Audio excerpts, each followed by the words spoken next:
Welkom, een en al. Dit is het programma Eigen Pad. Deze show bespreekt de onderwerpen van het menselijke bewustzijn, moraliteit, manipulatie, natuurwetten, het occulte en alle kwesties die de vrijheid van de mensen op aarde beïnvloeden. Mijn naam is Glenn Tram van theGreatWorkExperience.com en ik ben je gastheer voor vandaag. Welkom allemaal. Leuk dat jullie er weer zijn. We zijn ver gekomen. Vorige week ben ik bij het einde, zeg maar, heb ik connectie verloren. Maar ik was toch al klaar, dus daarom ben ik niet meer zeg maar, online geweest. En ik heb gewoon besloten om de resterende min of meer vandaag te bespreken. Maar laten we meteen starten, want ik wil heel graag met jullie starten.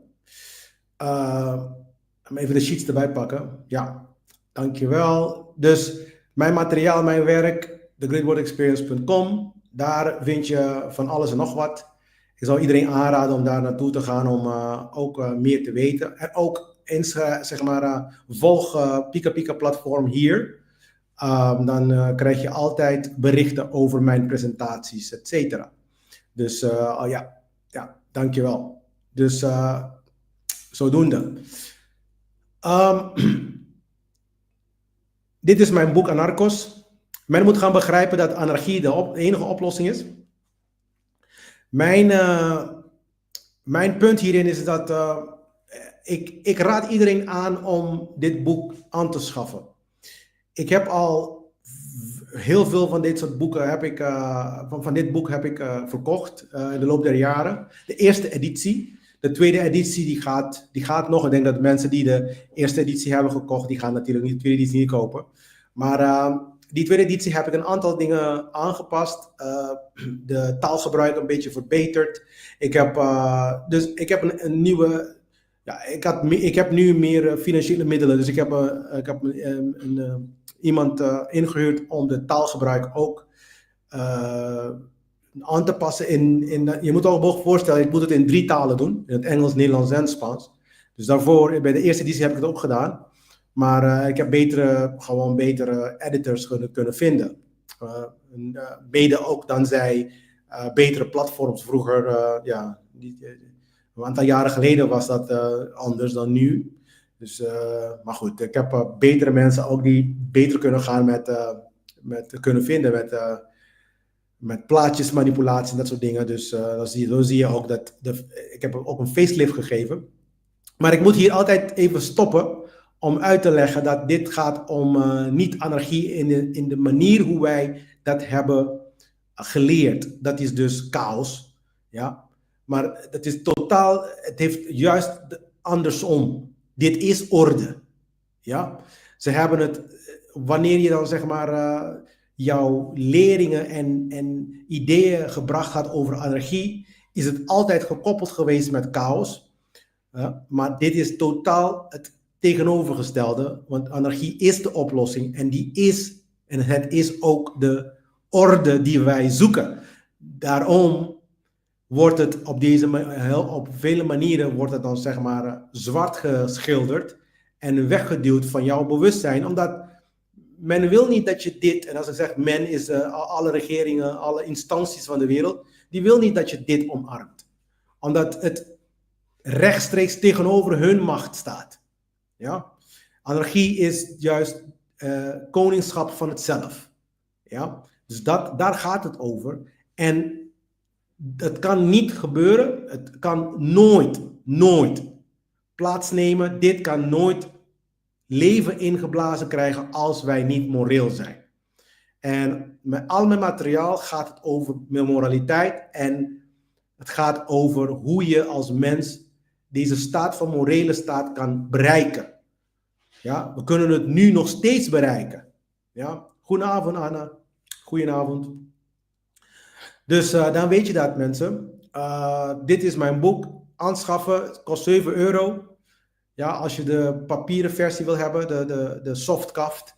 Maar als je de harde kaft wil, dan betaal je iets meer, volgens mij 21 euro of zo. En dan heb je hem. Ja, dus het zit hierachter. Zie je daar helemaal daar. Dat is de Spaanse versie. De Spaanse versie is de witte versie. Maar er zijn ook Engels en Nederlands beschikbaar. Ja, ik zou zeggen rennen en ga lekker kopen, zou ik zeggen. En ga lekker lezen. Het is ook geen dikke pil, by the way. Ja. Oké, voordat we verder gaan, niet vergeten mijn vorige series te kijken. Want dit Bijbelse verhaal heeft heel veel hiermee te maken. Heel veel mensen denken dat de Bijbel apart is. Het is iets aparts. Het is iets heiligs. Het is iets dat van God of whatever. Je moet gewoon die het gaat om esoterische kennis. Het zijn kennissen die heel veel mensen niet op de hoogte van zijn. En ik tracht ook in al mijn shows die kennis, beetje bij beetje, want het is gewoon gigantisch veel, beetje bij beetje kenbaar te maken aan het publiek. Dat is een van mijn, ik kan zeggen missies, dat is een van mijn redenen waarom ik dit programma heb, om deze kennis onder je aandacht te brengen. En wellicht misinterpretaties die jij zou hebben gehad, om die gedachten nog een keer te herzien. En om ervoor te zorgen dat je gedrag, want daar gaat het om, aanpast naar iets moreels. En waardoor wij collectief morele mensen worden op aarde. En waardoor wij daadwerkelijke vrijheid kunnen activeren in de wereld. Want dit is nu niet het geval. Ja? En niemand komt met een goede oplossing. Niemand is mij überhaupt, behalve hetgene wat ik nu geef. Dit is de oplossing voor onze problemen van de wereld. Ja, daar heb ik 1000%, weet ik dit zeker. Ja, dat is de oplossing die onze voorouders ons hebben voorgelegd. En nog steeds worden de mensen, ja, het is te simpel om waar te zijn, enigszins. Het moet ingewikkeld zijn, Glenn. En het moet allerlei soorten instituten hebben, allemaal soorten wetten hebben, zodat anders kunnen mensen niet. Het is allemaal onzin. Het is allemaal onzin. Ja, het enige wat je moet doen is niet stelen. Ja, en dat is hetgene wat we juist doen.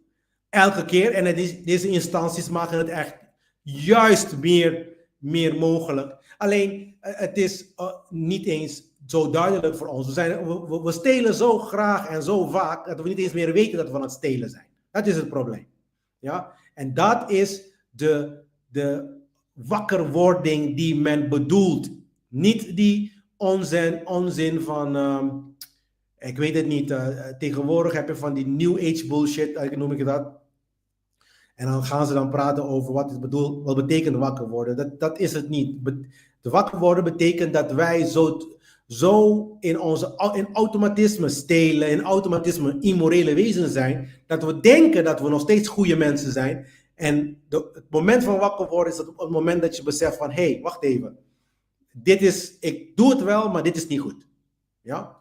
Dus ga gewoon deze dingen kijken. En dit is mijn transformatie masterclass. Wordt je ook aangeraden om aan te sluiten. Ik heb 5 mensen. Mensen, als ik niet 10 mensen bereik, denk dat ik het schuif voor de volgende seizoen. Daar heb ik even over nagedacht. Dus ik zou zeggen, doe dat. Anders, als ik dan die mensen krijg, dan gaan we door. Want ik ga natuurlijk heel veel tijd en energie insteken. En ik moet het dubbel doen, want ik moet deze programma doen en die programma's, die ook ongeveer 6 maanden duurt. Dus ik wil liever al de inspanning efficiënt hebben. Ik ben ook een normale mens.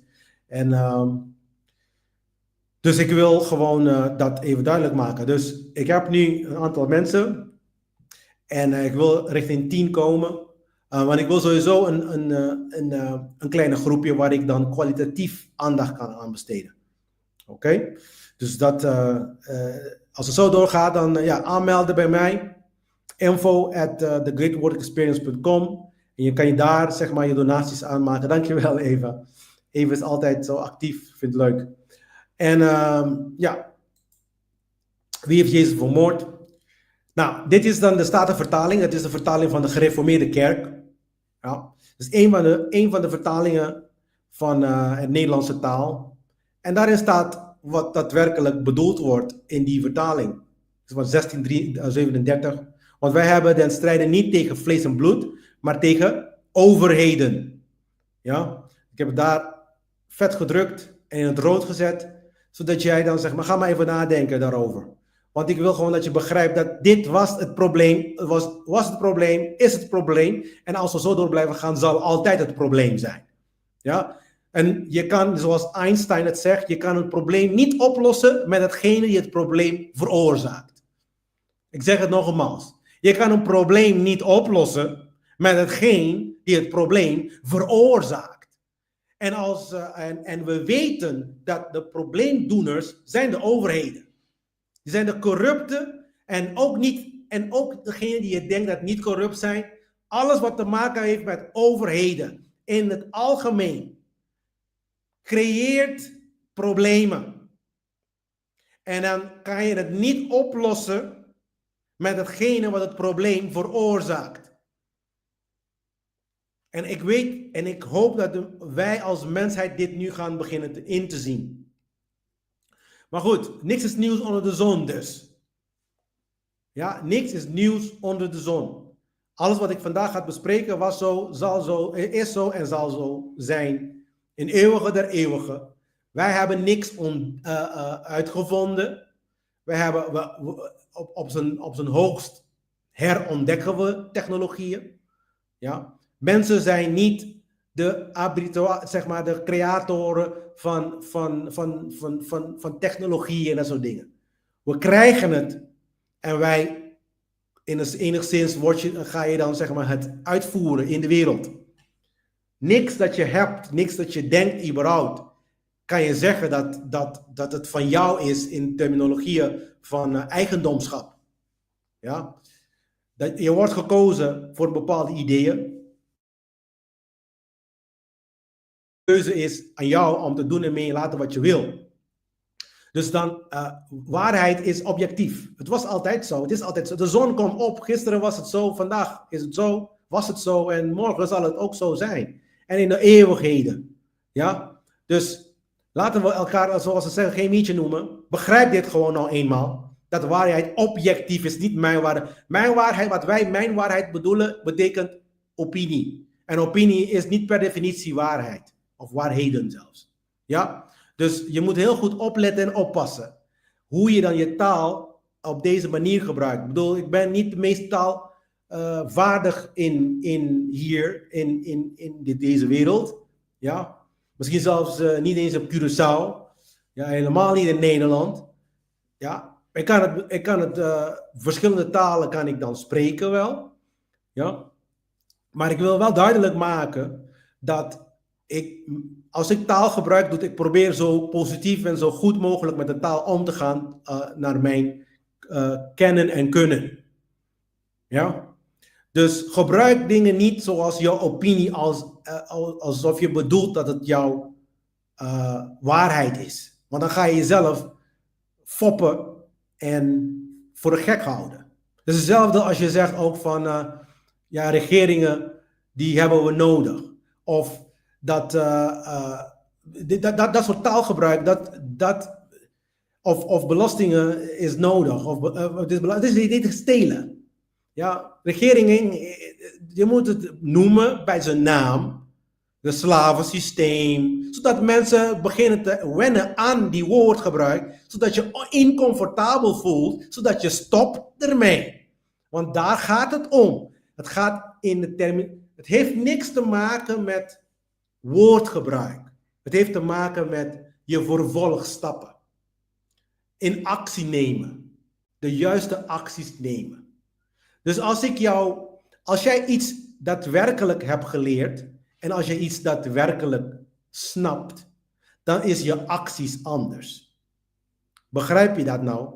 Dat is begrijpen. Begrijpen is acties. Is gelijk met acties. Woorden zijn weinig. Ze betekenen heel weinig. Ja? De enige wat je hebt is je woord. Dat klopt. Maar wanneer je dan iets zegt en je gaat iets doen, de actie daarachter, die moet het ondersteunen. Want daar kan ik meten dat je daadwerkelijk geleerd hebt en dat je daadwerkelijk begrijpt. Daar gaat het om.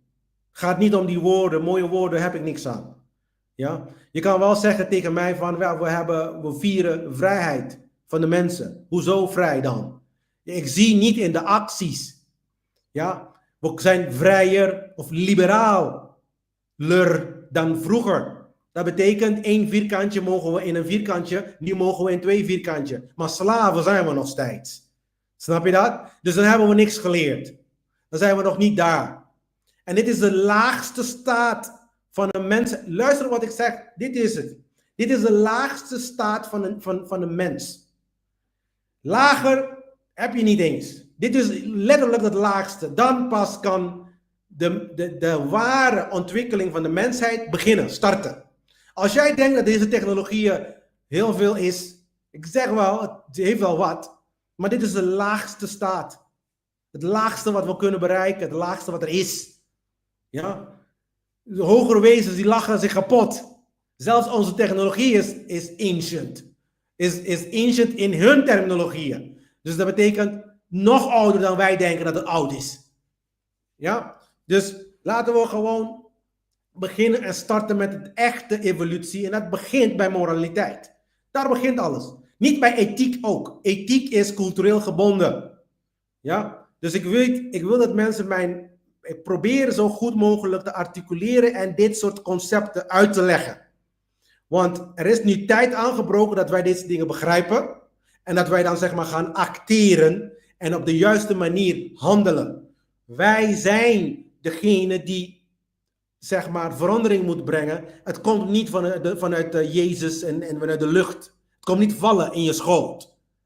En het begint bij jezelf. Het begint jezelf begrijpen wat morele acties zijn en zelf handelen in moreel. En ook moraliteit in de wereld. Eigenlijk zou ik zelf zeggen dwingen. Want zelfs dwingen is immoreel. Maar op dit moment is er geen andere optie om zeg maar correcties te brengen. Misschien dwingen is een foutief woordgebruik. Correcties brengen. Ja? Dus dit moet gaan gebeuren nu, want anders is onze toekomst is somber, ziet er somber uit. Ik ga je nu al vertellen, het wordt geen roze geur en maneschijn, zoals ze zeggen. Ja? Wat gaan we vandaag bespreken, mensen? Vandaag gaan we duiken in de poëtische boeken. Wel, ik ga zeg maar de verhaal van vorige week ga ik min of meer afronden. En dan gaan we 9 boeken bespreken vandaag. Ja, en ik had 5 eerst. Toen dacht ik van nou, moet nog eentje erbij. En toen dacht ik van nou wel, dan zie je ook cursief daar. Dan zeggen we ja, dan moet die 3 daar ook gewoon erbij zijn. Want die zijn de deuterocanonieke boeken. Ja, en die behoren ook bij, maar ze zitten niet in de protestantse Bijbel of in de Hebreeuwse Tanakh. Dus, maar ze zijn wel, de katholieke Bijbel hebben ze wel. En het is ook een beetje de moeite waard om ze te bekijken en te bespreken. Want je krijgt het niet in de protestantse Bijbel. De meeste mensen hebben in hun bezit protestantse Bijbels. Dus deze boeken zou je niet vinden daarin. Ja? Maar als je je hand krijgt op een katholieke Bijbel, dan moet je dan expliciet voor vragen. Dan krijg je wel, zeg maar, deze boeken erbij. En ik denk dat deze boeken ook enigszins bijdrage leveren aan het begrijpen van in ieder geval de context van die periodes. Ja? Dus Job, het verhaal van Job gaan we vandaag bespreken. Psalmen, spreuken, prediker, hooglied, klaagliederen. Die zitten allemaal in alle Bijbels, in de protestantse Bijbel, Joodse Tanakh en in de katholieke Bijbel. En wat alleen maar in de katholieke Bijbel zit, is Jezus, zoon van Sirach. Heel vaak zie je hem als Ecclesiasticus. Ja, en de wijsheid van Salomo zie je erbij en Baruch. Ja, ik had een beetje ik wou het niet helemaal, bijvoorbeeld Baruch, dan heb je van ja, hoe zou dat moeten doen, maar ik heb zoiets van ja, maak het gewoon een verhaal compleet en ik heb gewoon erbij gezet. Dus we hebben 9 boeken die we vandaag gaan bespreken. Nou, zoals ik altijd zeg, dit is geen religieuze presentatie die probeert iemand te bekeren tot een bepaalde soort religieus geloof of overtuiging. Dus als je hier komt om te bekeren en dat soort dingen, dan zit je verkeerd. Ja. Ik wil liever dat je jezelf transformeert en een moreel persoon wordt. Als je dat bekering noemt, dan zit je wel goed. Ja? Maar bekeren in die terminologieën van religieuze Jezus Christus tot je verlosser nemen, dat soort dingen. Nee, dat hebben we niks aan. Ja? Daar hebben we gewoon letterlijk niks aan. Ja? En ik ga je het ook uitleggen. Misschien voel je je lekker op dat moment. Een euforisch gevoel dat heel veel mensen erover hebben. Maar het heeft te maken met de muziek en de atmosfeer die daar plaatsvindt. Dat krijg je ook bij concerten als je dat een beetje goed oplet. Dit is geen poging om een moderne christelijke secte of denominatie te demoniseren ten gunste van een ander. Dit is geen presentatie van atheïsme die probeert om een hogere macht dan de mensheid te ontkennen. Dit is ook geen presentatie van agnosticisme, waarin beweerd wordt dat de mens niets weet over het al dan niet bestaan van bovennatuurlijke wezen. Ja? Geen van deze dingen. Wat ik wil doen is jullie bepaalde kennis brengen op basis van onderzoek, ja, die ik heb gedaan. En wellicht jullie zelf te stimuleren om zelf onderzoek te doen. Ja? Maar in ieder geval krijg je een basisidee, ja, waarover in dit geval Bijbel overgaat. En daarvoor waarover Tarot overgaat en al deze tradities die ik... in de toekomst ga ik ook meerdere tradities bespreken. Ja? Maar de Bijbel is iets dat heel veel mensen nu in deze tijdperk beïnvloedt. En soms positief beïnvloedt. Want mensen die gaan dan opeens heilige boontjes spelen. Enigszins, het is een soort extreme versie van goed zijn. En sommigen zelfs slecht beïnvloed, waardoor ze dan zeg maar heel rebels worden en gebouwen en gekke dingen doen. Je weet hoe religie iemand heel slecht kan laten doen handelen. Zoals mensen vermoorden, zoals in de Dark Ages, zoals ze dat noemen. Een periode waar de katholieke kerk volgens mij in naam van God mensen vermoordde, de gnostics vermoordde. Ja, hoe vromer geest, hoe groter het beest. Dat is absoluut waar. Het is wel grappig om te zeggen zo. Maar ik ken dat soort mensen, ja. Maar in ieder geval, het idee is dat je zeg maar meer begrijpt van dat je nu al doet. En waardoor je, heel vaak wat ik heb meegemaakt in mijn reis en ook het praten en socialiseren met mensen. Mensen hebben de goede bedoelingen, maar goede bedoeling is niet goed genoeg. Want kennis is ook een belangrijk aspect. Want je kan wel een goede bedoeling hebben, maar als je kennis tekort schiet, dan is jouw kijk te klein om een holistische oplossing te bedenken in alle problemen van de wereld zelfs. Ja? Dus dat betekent dat die kennisniveau omhoog moet gaan. Van iedereen op aarde. In ieder geval de meerderheid. En hoe weet ik dat? Omdat de resultaten is een som van de meerderheid. Dus de som van de meerderheid zegt de stadium van de meerderheid. Dus dat betekent als er nu nog steeds oorlog is in Oekraïne of oorlog is in Gaza, ja, als we dit soort dingen nog steeds zelfs tolereren, dat regeringen hiermee deelnemen eraan en dat ook niks doen en dat op een of andere manier blijven ze gewoon doorgaan, ja, dan hebben we nog niet de boodschap begrepen. Want dit mag niet in geen enkele, er is geen excuus. Zero excuus. Nul excuus. Mensen moorden op die manier. En ook niet op andere manier bedenken om te vermoorden. Mensen moorden in het algemeen. Mensen stelen op geen enkel niveau moet nog mogelijk zijn. Want het gaat om stelen. En als jij de acties die blijven gewoon doorgaan. We praten 100 jaar daarover, maar ze blijven door. Dat hebben we niet begrepen. Ja? Dus mensen, de echte christenen begrijpen dit. Ik noem mezelf, als ik mezelf een christelijke betiteling mag geven. Ja? Ik ben een Christusfiguur. Ja? En ik noem mezelf een esoterische christen. En het zijn echte christenen. Die begrijpen, of een gnostics. Ja? Die begrijpen dat de transformatie niet is iets van buiten, dat Jezus komt en ons gaat redden op die manier. Als ik een koning zou zijn, dan zou ik niet een troep als koninkrijk willen hebben, hoor. Niet een chaos als koninkrijk. Ik wil juist liever, dan kan ik toch lekker koning spelen. Ja? Dan kan je gewoon lekker chillen. Ja? En als zoon van God helemaal niet. Dan kom ik hier, Jezus Christus, man. Maar goed, de echte christenen zullen hier geen problemen hebben met wat ik zeg. Heel veel mensen hebben problemen met wat ik zeg. Maar als je echt christen bent, dan heb je geen problemen hiermee. Een echte christen moet ook open zijn om andere perspectieven te horen en andere kijk te nemen op hetgene wat op hun opgelegd is door al die jaren heen. De grote macht is populisme, denk ik.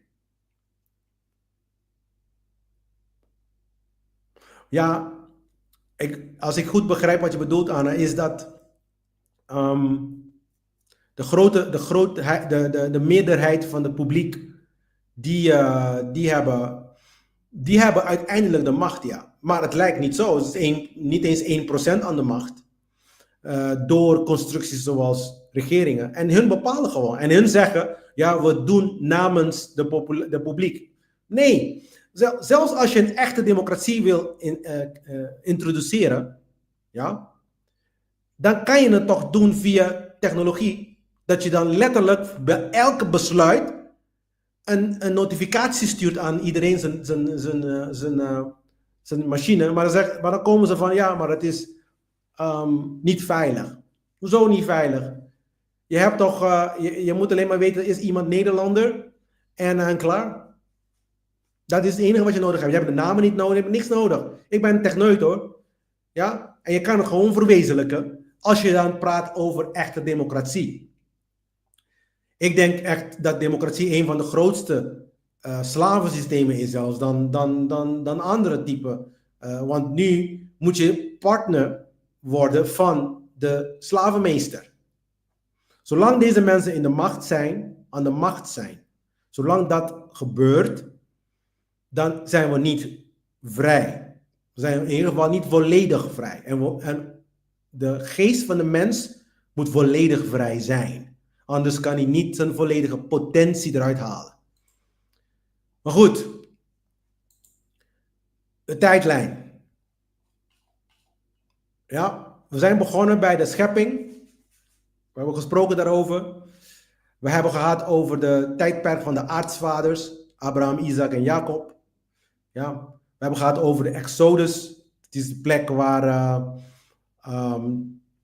Israël, zeg maar, in de woestijn was voor 40 jaar, zogenaamd. We hebben gehad over de Verenigde Koninkrijk, de verovering van Israël, Kanaan dus. We hebben gehad over, en trouwens, verovering is stelen. Ik zeg altijd, en stelen is immoreel, mensen. Ja, elke vorm van stelen is immoreel. Als jij moraliteit in één zin, of in één woord zelf, laten we zeggen in één zin wil uitleggen, het is namelijk dit, niet stelen. Dat is heel simpel. Niet stelen, het zijn zelfs 2 woorden. Niet stelen. Klaar. Ja? Stelen is waarover het gaat. Het is het enige waarover het gaat. Het is het enige dat moraliteit kan bepalen en kan verwezenlijken. Dat als mensen niet stelen van elkaar. In elke vorm dan ook. Ja? Als jij goed nadenkt, heel veel mensen kunnen dit niet doen. Dat is het probleem. Ze kunnen niet een concept in de echte leven brengen. Bijvoorbeeld, als ik praat over niet stelen, dan praat ik over verkrachting. Dat is stelen van iemand zijn deugd. Als ik zeg niet stelen, praat ik over het ontnemen van bepaalde informatie aan mensen. Als jij die mensen keuzes geeft, je moet mensen altijd keuzes geven. Als je die ontneemt, dat is stelen. Als je liegt tegen mensen die bepaalde informatie moeten hebben, Dat is stelen. Ja?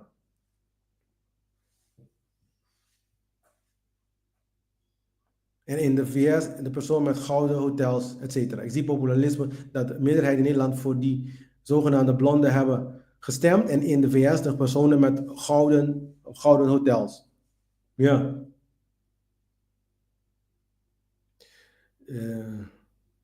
Ja, dat is populair, omdat ze populair zijn, meer dan dat als überhaupt. Maar Anna, de hele concept van iemand aan de macht, of meerdere mensen aan de macht, de Tweede Kamer bijvoorbeeld, of de House of Lords, of weet ik veel, ze hebben verschillende namen voor hetzelfde hoor. Dat is het probleem.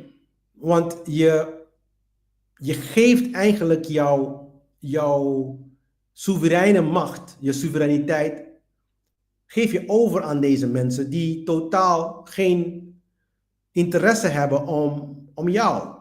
En dat hebben ze millennia's duidelijk gemaakt. Want millennia's is er nog steeds. Ze komen met het feit dat politiek iets zo ingewikkeld is.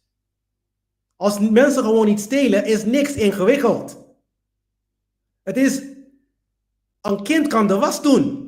Letterlijk. En het is ook het simpelste van het verhaal en ook het mooie. Want intelligentie zit ook in het simplistisch zijn. Complexe dingen zijn niet altijd intelligent. Weet je, we hebben de tendentie om dingen overcomplex te maken. Ja, dan praat je, dan hoor je Nederlanders praten en dan denk je van Jezus man, alle poespas en het is allemaal zo simpel, gewoon niet stelen. En nog steeds stelen ze in Nederland. En er is een punt erachter, er is niks aan te zeggen. Ik wil het anders, Nederland is ook mijn land. Ik beschouw het tenminste en ik heb hem lief, tenminste. Daarom praat ik. En daarom ben ik zo duidelijk. Want ik wil het goed zien. Ongeacht, zeg maar, de historie, wil ik het nog steeds goed zien. Want het ironische van het verhaal is dat hetgene wat ze dan tot slaaf hebben genomen, die komt en zegt maar mensen, jullie zijn ook slaaf. Word wakker. Doe iets aan. En wellicht kunnen jullie dat ook, zeg maar, aan de bredere publiek, aan jullie kant daar in het Westen leren. Maar goed, we hebben natuurlijk de veroveringen stelen, punt. En dan hebben we naar het Verenigd Koninkrijk gekeken, zijn we aan het einde. En daarna hebben we dan gesproken over de verdeelde koninkrijk. Op een gegeven moment is alles uit elkaar gevallen natuurlijk. Ja, met de komst van Salomo is alles... ik heb dit allemaal uitgebreid besproken, dus ik ga heel snel doorheen, mensen. Ja, en dus als je dat echt wil zien en weten, dan zou ik je aanraden om mijn vorige podcast over de Bijbel alleen maar zelfs te gaan bekijken en zien. We hebben gehad over de tijdperk, hoe noem je dat? De tijdperk van de Babylonische ballingschap. Het was eerst door Assyrië, dan is het natuurlijk een Babylon. Daar zijn we min of meer gebleven. En dan gaan we vandaag ook verder met de poëtische boeken en wijsheden. Ja, Babylon was de laatste ballingschap in de Babylonische tijdperk in ieder geval. En de Bijbel, die heeft de tendentie om de Persische tijdperk, hebben we nog een klein beetje. En daarna de Griekse tijdperk, waar we vorige week erover hadden, is een beetje, dan is dan zeg maar de groene bol, de groene bolletje en de oranje bolletje daar in het midden. Dus die drie middelste bolletje, die zeg maar blauw, groen en oranje. Daar praten we nu een beetje over met de tijdperk van de poëtische boeken en de wijsheidsboeken. Ja? Het is wel... ik wil, voordat ik verder ga, iets uitleggen hier in deze tijdperk. De Hebreeuwse Bijbel, want de Hebreeuwse Bijbel is anders. Dit is mijn eerste aflevering, heb ik de verschillen van die boeken uitgelegd. En ik heb het ook voor een reden gedaan. Want het verschil heeft te maken ook met hoe de dingen zijn uitgepakt in de geschiedenis. Ja? En wat ik nu ga zeggen heeft natuurlijk directe impact op mijn presentatie van vandaag. na de, zeg maar, de Maccabeese tijdperk is belangrijk voor de Joden nog steeds, maar die speelt zich af in de Griekse tijdperk en die heeft te maken met de Maccabeese familie. Judas de Maccabeër, die heeft dan zeg maar een soort van opstand, ze noemen dat ook de Maccabeese opstand. En het is dan de opstand tegen de Hellenistische invloed. Dus de Griekse invloed, kan je zeggen. Ja? De Joden waren fors tegen. Ja? En de Joden waren ook in de Griekenland, waren ze in ballingschap. Het probleem is, en dat is een van de redenen waarom de boeken van de Maccabeese boeken zelf niet in de Tanakh zitten en ook niet in de protestantse kerk. Wel, ze zitten niet in de protestantse kerk, in de protestantse Bijbel, omdat de Joden het niet hebben. De protestanten die hebben de tendentie om de Joodse Tanakh meer waarde te geven dan de katholieken, want ze waren tegen de katholieken anyways.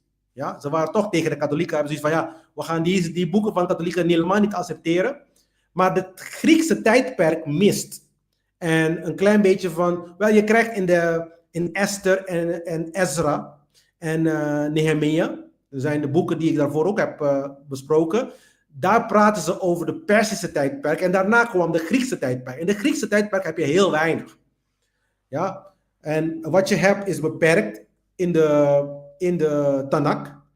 Ja, en helemaal de Romeinse tijdperk, dat hebben ze helemaal. Want als je nu ook al neemt als Romeinse tijdperk, dat is dan dus de tijdperk waar Jezus zogenaamd kwam en ook waar de Tweede Wereldoorlog plaatsvond.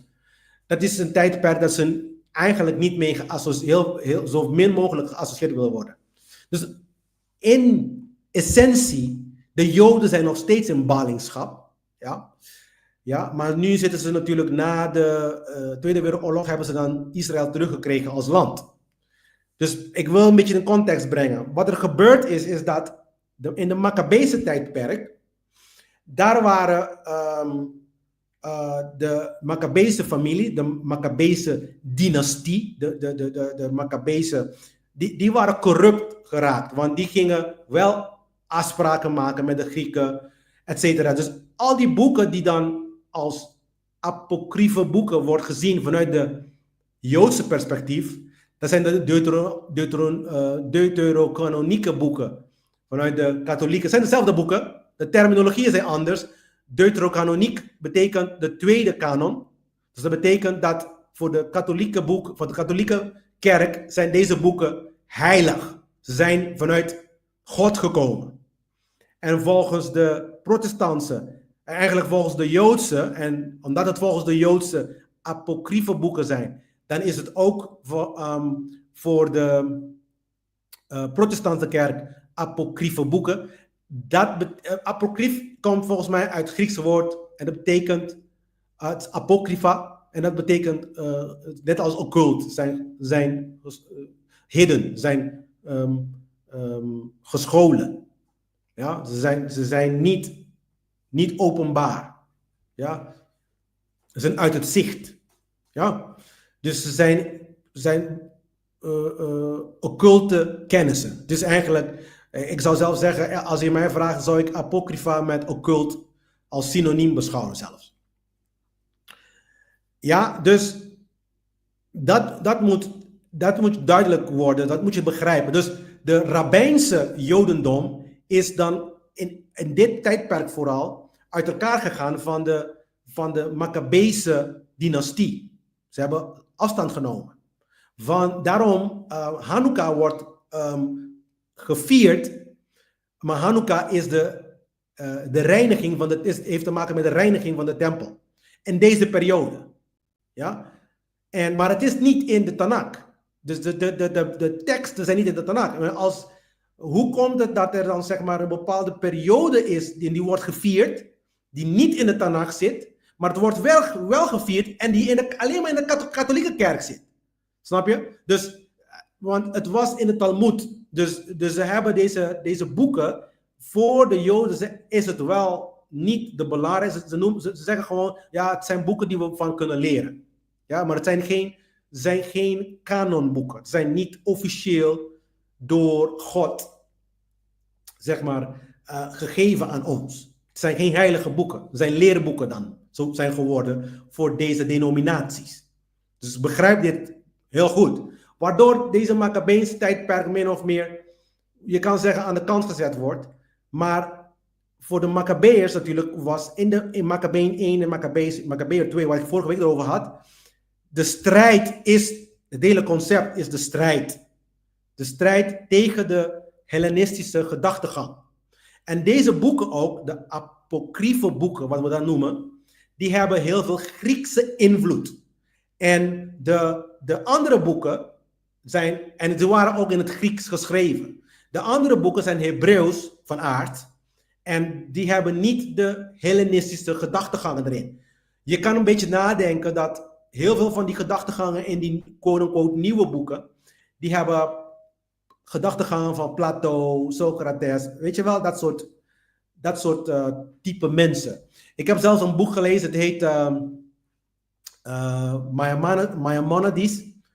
Dat is ook een Jood en is een van de boeken die in de Jodenkring, zeg maar, heel erg gewaardeerd wordt, want het is een van de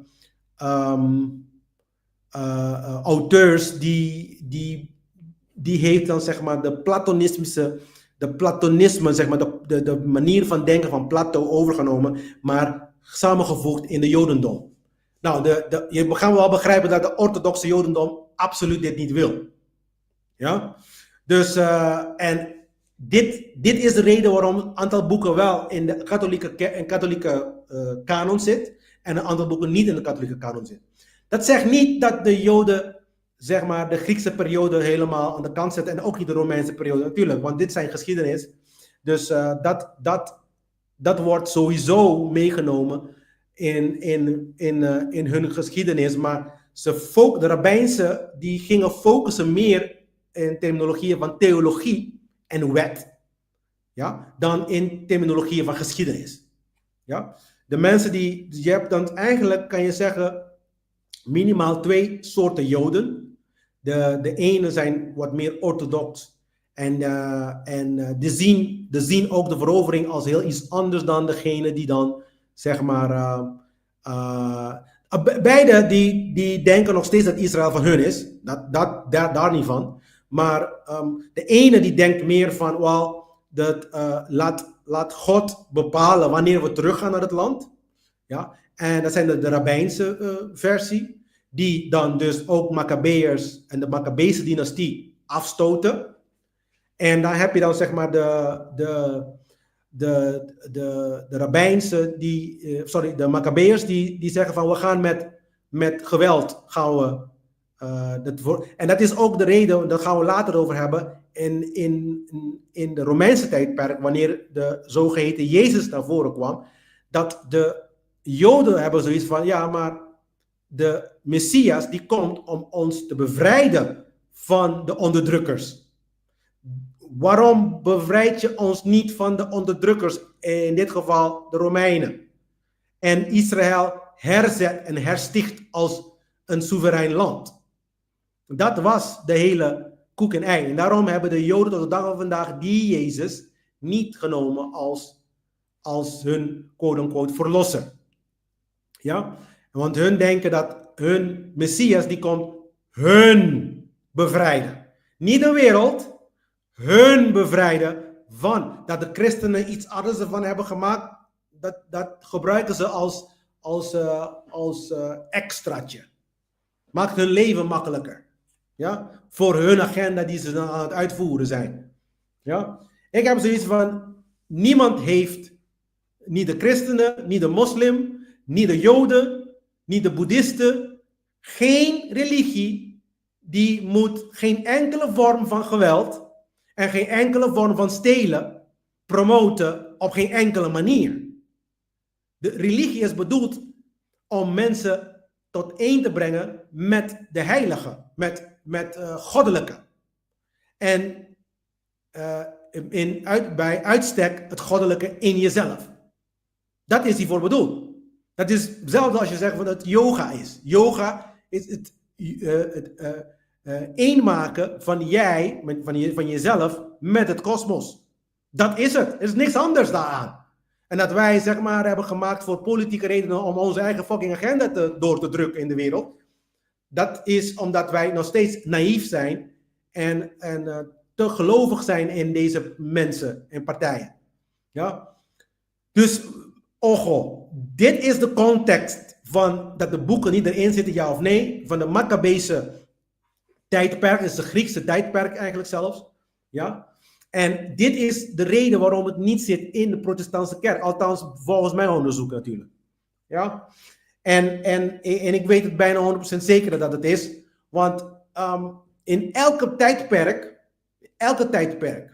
ja, het zij dit verhaal, laat me het even anders zeggen, als deze verhalen waar zijn in de zin van dat mensen, dat mensen zoals Job, of wat ik straks ga bespreken, David, Salomo, Abraham en Isaac en dat soort figuren, als die daadwerkelijk hebben bestaan, ja, dan zijn er heel veel vraagstukken die naar boven komen, om te starten. Maar een van de dingen die ik altijd grappig vond, en dit ga je steeds meer zien, hoe meer we verder gaan er is altijd iemand vanuit het Jodendom, zeg maar, die dan in de oren fluistert van zeg maar, degene die dan de huidige macht heeft. Dus in de tijden van Egypte was Jozef dat. In de tijden van Babylon was Daniel dat. In de tijden van de Persische overheid was Esther dat. Begin je een patroon te zien daar? Ja, en dan praat je over, en dan kunnen we dan verder gaan. Dan ga ik beetje bij beetje deze patroon voor jullie, zeg maar, uitbreiden. Het is als het waar is. En dan dan kunnen ze zeggen, ja, maar dat is dan niet waar. En dan, waarom gaan we dan, zeg maar, in oorlog voeren? Ja, dus beide, want het is alleen maar één waarheid. En er is alleen maar één weg. Quite literally, dat is moraliteit en waarheid. Dat is het enige wat we nodig hebben.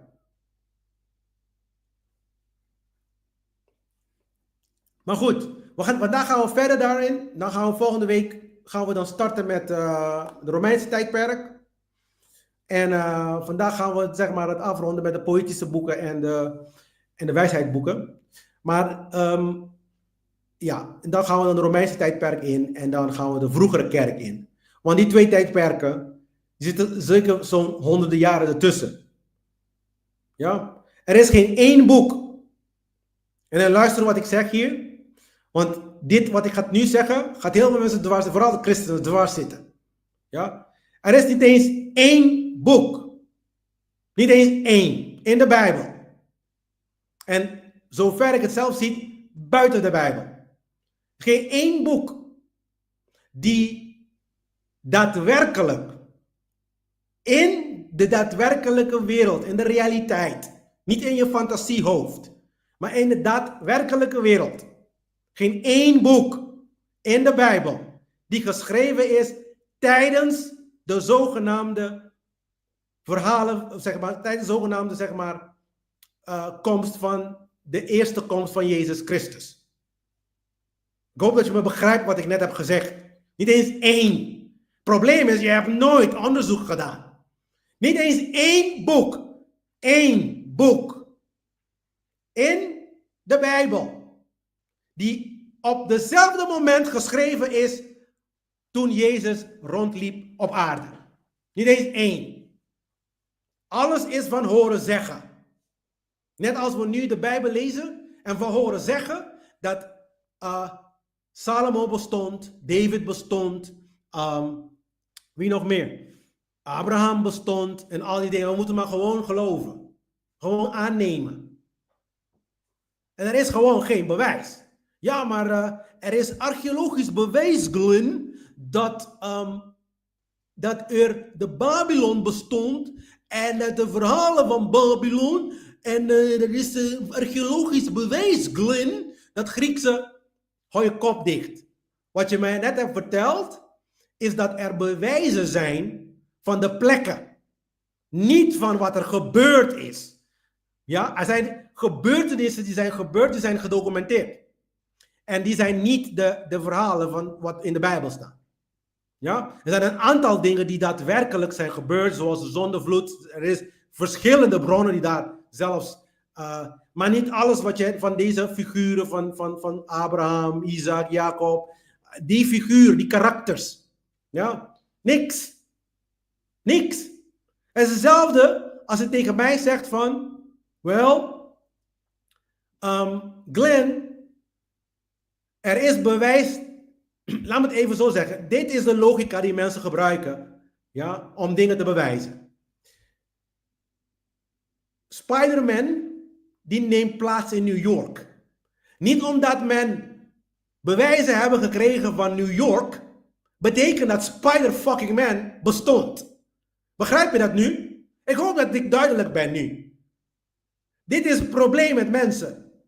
Omdat er een bewijs is dat New York bestaat... ja, betekent automatisch dat fucking Spider-Man bestaat. Nee. De events zijn anders dan de plek. De plekken bestonden en de verovering van die koninkrijken bestonden.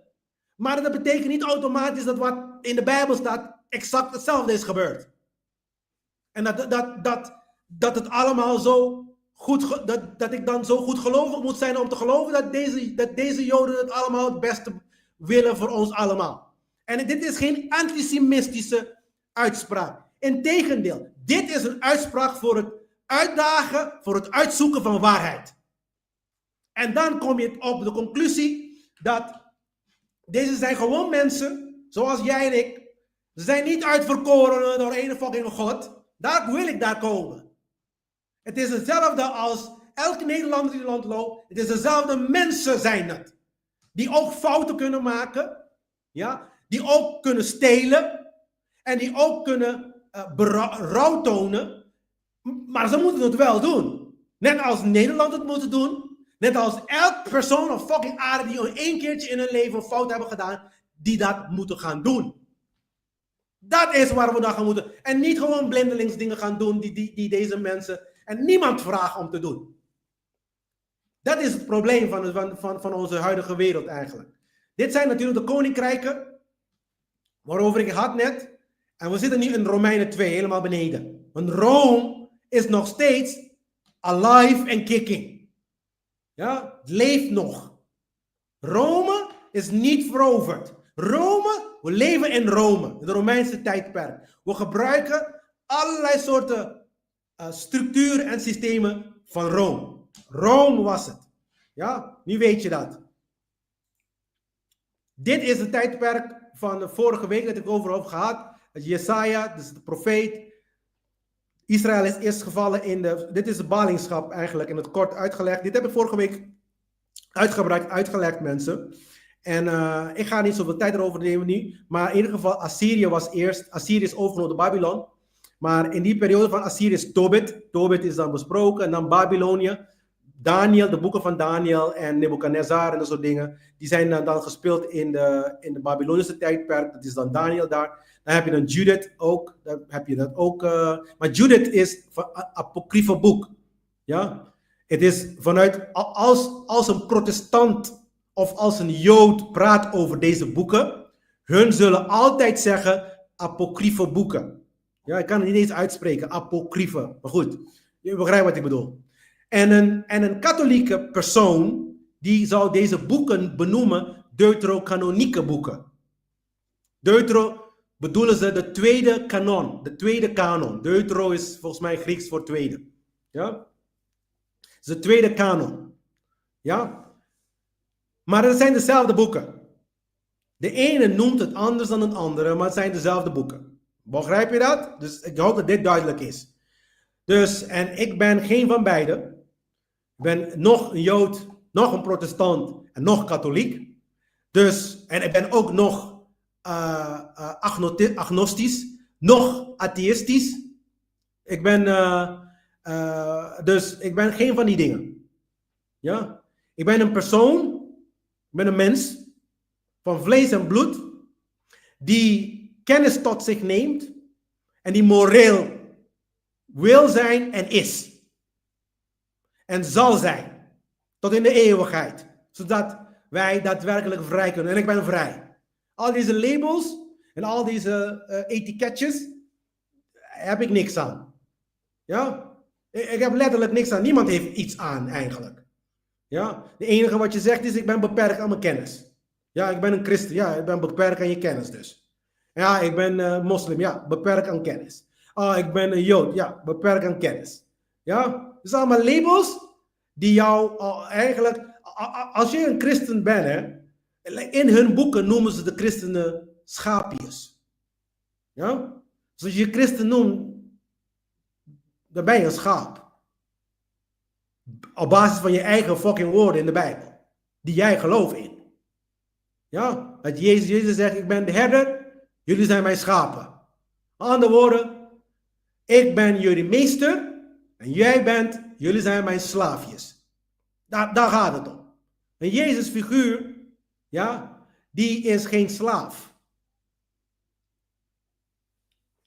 En sorry hoor, maar dit hele Bijbelverhaal, ik kots gewoon. Want ik ben het gewoon zo zat dat mensen zo ongeïnformeerd zijn.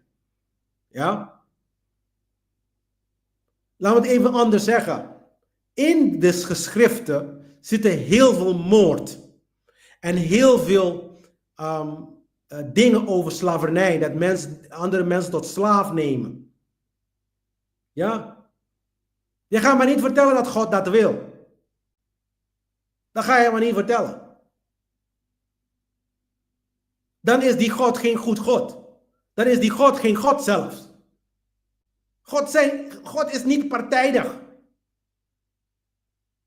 Als jij dan God noemt, ik ga je vertellen wie God daadwerkelijk is. Vandaag gaan we praten over de geaardheid van één geaardheid van God. Hoe je het gaat bekijken. Ja? Dus in ieder geval, Judith is apocrief. Volgens de protestant deuterocanoniek. En het is zelfs fictief, want die vertelt niet eens de geschiedenis op de juiste manier. Dan komen we in Perzië.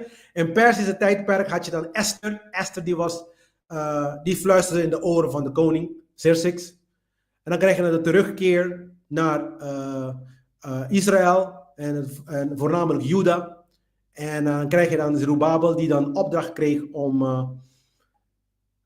zeg maar de muren zeg maar, te bouwen in Jeruzalem. Ja. En, de tempel te bouwen. Esdra die is gestuurd voor de muren. En dan heb je Nehemia, die is voor de Torah. Even kijken. Ja. Ja, zo Esdra is voor de Torah en Nehemia is voor de muren, sorry. Dus Nehemia is voor de muren. En dan heb je natuurlijk Malachi. Malachi is de laatste profeet. Ja, van de Oude Testament. In principe is de Oude Testament meer of meer daar gestoopt voor de Tanakh en voor de rabbijnse Joden. Dus je kan zeggen een beetje meer de orthodoxe versies van Jodendom.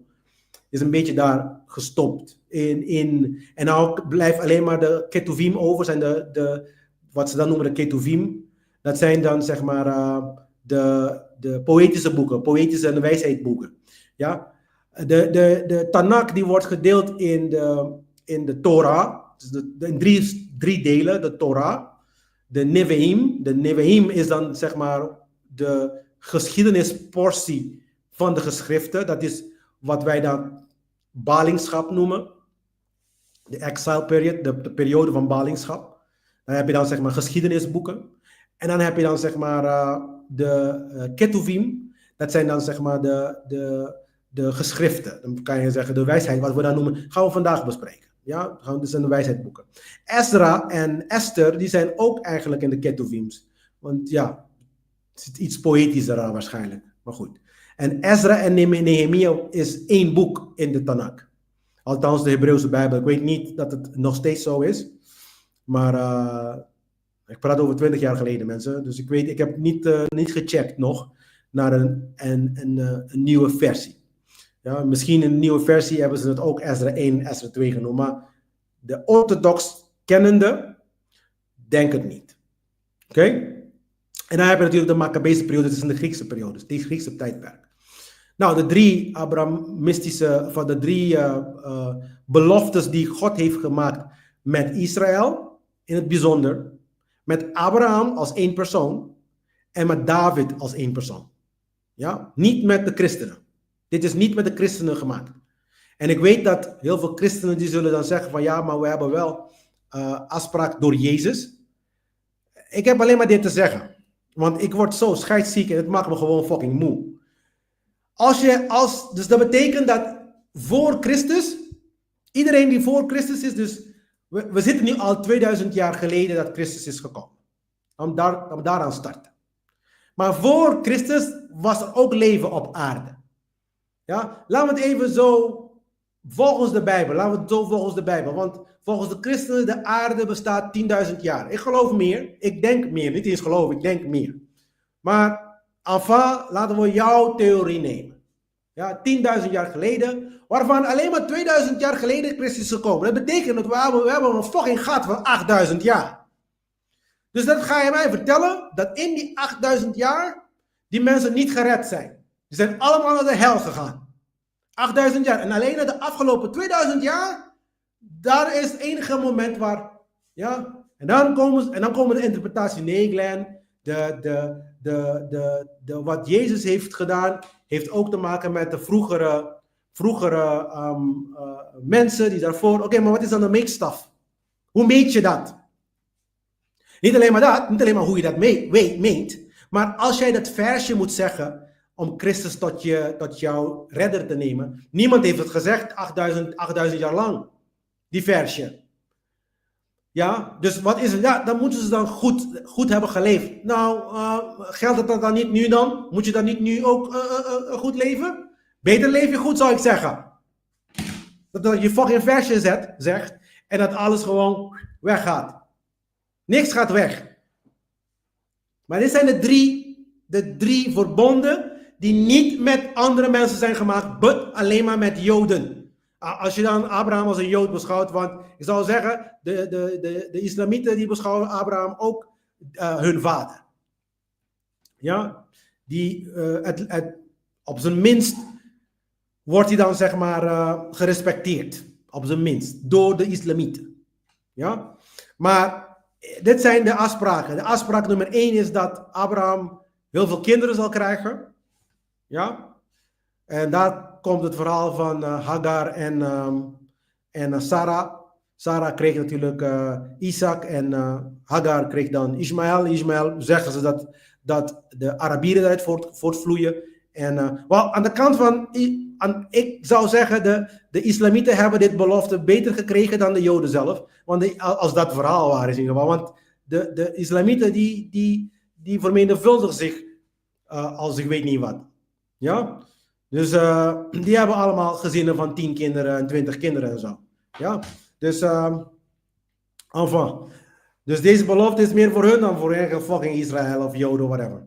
Integendeel, de Joden die zijn aan het inkrimpen. Ja?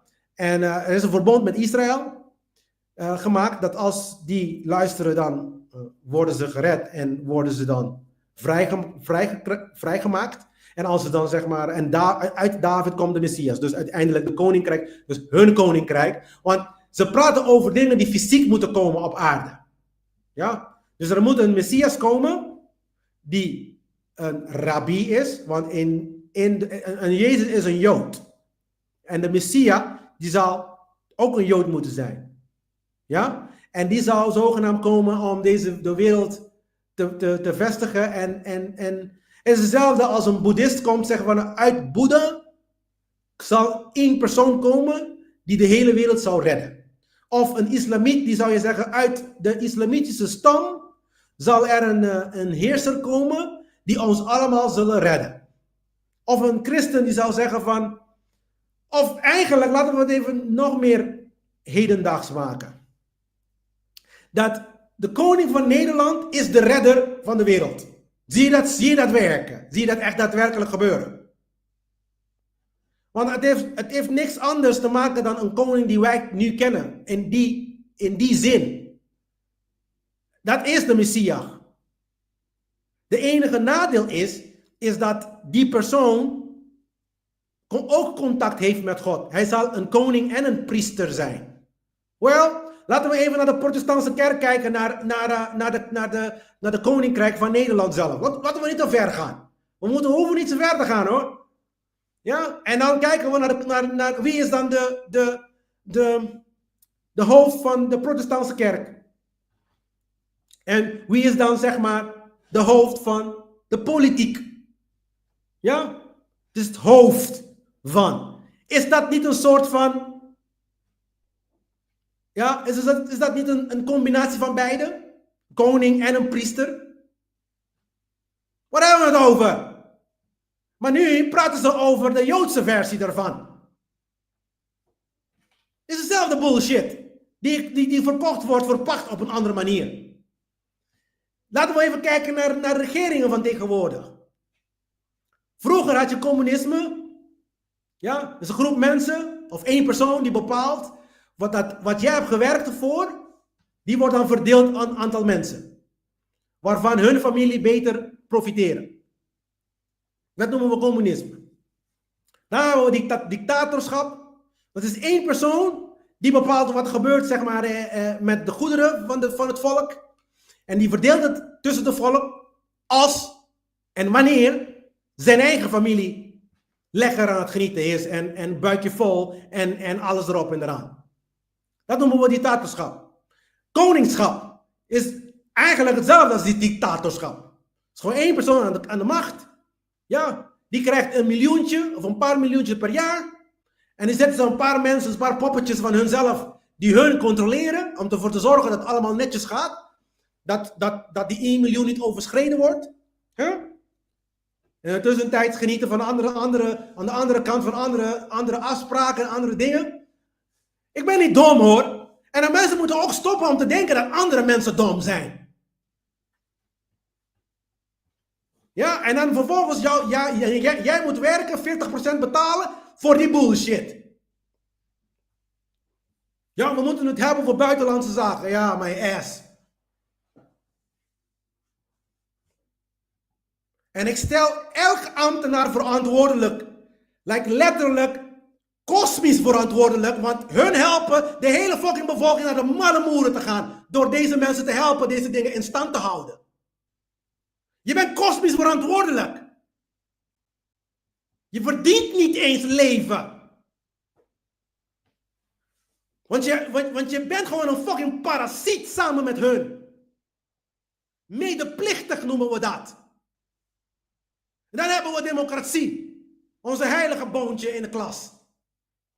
In plaats van één persoon heb je een groep mensen die bepalen weer over de goederen van de mensen. En wanneer hun hachje klaar is, wanneer hun hebben genoten van al die gelden en alles wat ze hebben gekregen, dan pas wat er over is geven ze aan de rest van de mensen.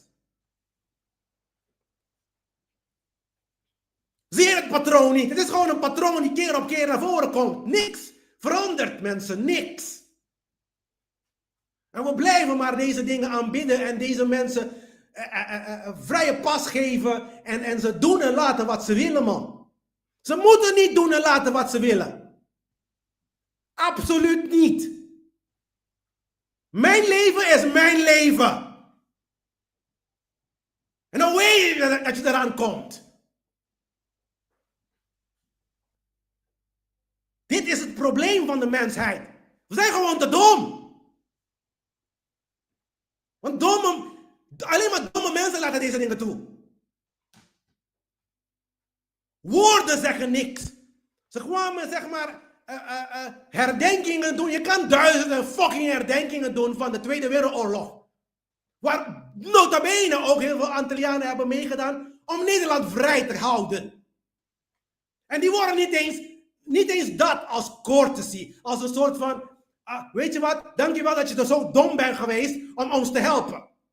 Laten we niet starten met de Molukkers. Die waren ook beloofd om vrij te zijn. Wat denk je, dat ik dat niet weet?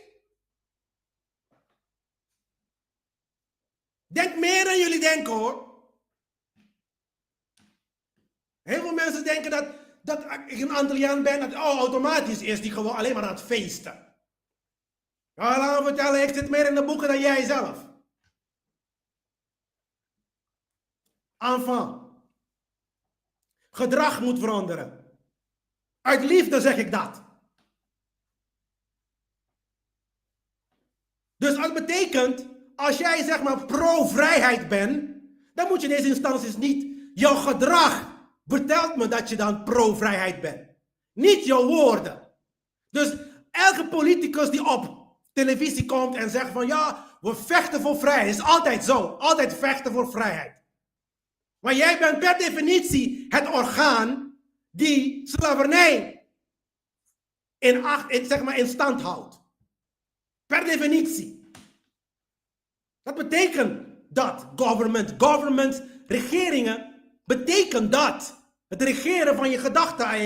Per definitie ben je een slavenhouder.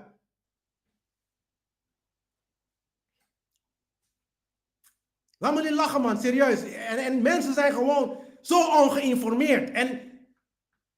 En dan denken ze dan een oplossing. Dit is de oplossing, Glenn. Nee, de oplossing is moraliteit. Er is niks anders.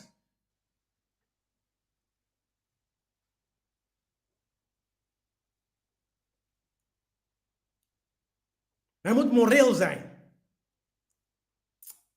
Maar de boeken die vandaag gaan we bespreken. Job, Psalmen, Spreuken, Prediker, Hooglieden, Klagliederen, Wijsheid van Salomo, Jezus van Sirach en Baruch. Die gaan we vandaag hebben. Laat me eventjes heel snel deze boeken samenstellen. Dus deze boeken zijn eigenlijk, als we dat esoterisch zien. Dit zijn geen geschiedenisboeken. Ja? Dus laten we even daarmee starten. Ze zijn wel geschreven in die periode, maar ze zijn geen geschiedenisboeken. Ja? Ze gaan over de ziel van de mensen. En de transformatie, de alchemie achter de ziel van de mensen. Want de mensen die deze boeken daadwerkelijk hebben geschreven, zijn occultisten. Ja? En de mensen die jouw Bijbel hebben gegeven, zijn satanisten zelfs. Oké? En een occultist hoeft niet per definitie een satanist te zijn. Dat heb ik uitgelegd in mijn podcast over satanisme. Ben ik uitgebreid daarover aan het uitleggen. Deze boeken laten dan zeg maar de menselijke ziel zien. De vreugde, de wanhoop, de liefde, wijsheid, lijden, hoop. Die dingen die iedereen dagelijks meemaakt. Gaan deze boeken over. Ze zijn niet historisch of niet, en zelfs niet wettelijk. Ja? Het zijn persoonlijk en het zijn poëtisch in aard. Ja? Ze spreken tot het hart. Het gaat om het hart. Ja? Het geeft je levenservaring. Ja? Dus daar gaan die boeken over. Dus laten we die boeken zien voor wat ze zijn. En niks meer van maken. Het geeft niemand recht tot niks. Dus de boek van Job. De boek van Job gaat eigenlijk over lijden. Ja? In het boek, ik geef een kleine samenvatting. In het boek Job is een goede man die alles verliest. Zo begint het een beetje. En Satan beproeft hem. Ja? En hij is zijn gezondheid kwijtgeraakt, zijn kinderen kwijtgeraakt, zijn bezit kwijtgeraakt. Ja? Die dingen gebeuren met mensen. Als ik Job zie, dan denk ik aan mezelf soms. Want daar gaat het verhaal over. Over iemand die alles kwijt heeft geraakt. Door wat omstandigheden dan ook. En nog steeds bereid is om het goede te doen. En nog steeds bereid is om zijn leven op te pakken en vervolgens verder gaan. En blijven gewoon doorgaan. Dat is het verhaal van Job. En dat heeft te maken met doorzettingsvermogen. Heeft te maken met moreel blijven, ongeacht de situatie. Ook al hebben ze jou gestolen, jij gaat niet stelen. Want jij maakt de schuld niet. De kosmische schuld komt dan op jou als jij steelt. Ja? Jij moet niet stelen. Als hun jou willen stelen, oké, prima. Want geloof me, ik word beloond. Behoorlijk ook. En andersom ook. Dus de klaagliederen, die wordt helemaal niet in de protestantse kerken besproken. De vergelijking van de vruchten met het menselijke lichaam is een grote taboe. Ja, maar je bedoelt hoogliederen. Hoogliederen is ook taboe. Het gaat over seksueel, maar daar ga ik zo direct over hebben. De klaagliederen is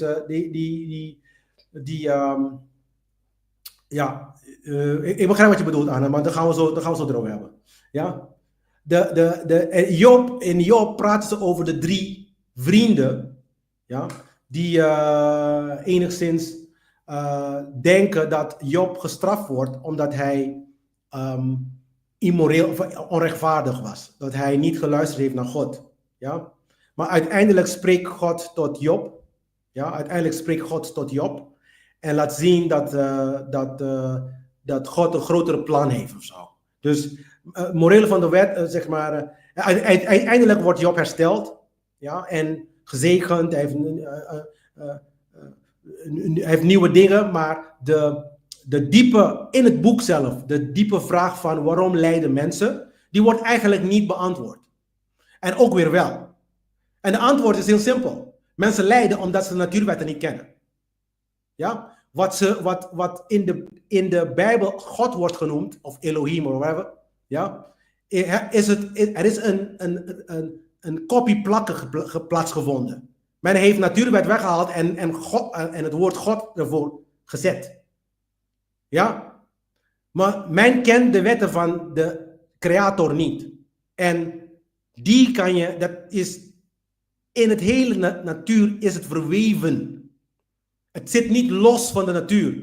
Het maakt de universum mogelijk. Als je niet in God gelooft, maakt het niet uit. Je ziet toch een universum, je ziet toch een constructie rondom je heen. Je ziet tenminste een stukje van de aarde wanneer je rondloopt. Ja? Dat is mogelijk door de natuurwetten. Daarom noemen we de natuurwetten. Heeft niks te maken met Darwinisme, trouwens. Ja, want dat is het probleem met deze occultisten, of deze donkere occultisten gebruiken deze bewoordingen om mensen in de war te laten raken. Ja? Je moet goed uitspreken wat ik hiermee bedoel. Het zijn echte creatorswetten. Ja? Dingen zoals magnetisme, dingen zoals zijn principes van het leven. Ja? Zaai en oosten, dat soort dingen praat ik over. Dat zijn natuurwetten. Die zijn mogelijk, die maken het leven mogelijk. Dat is hetgene wat wij allemaal samen delen ermee.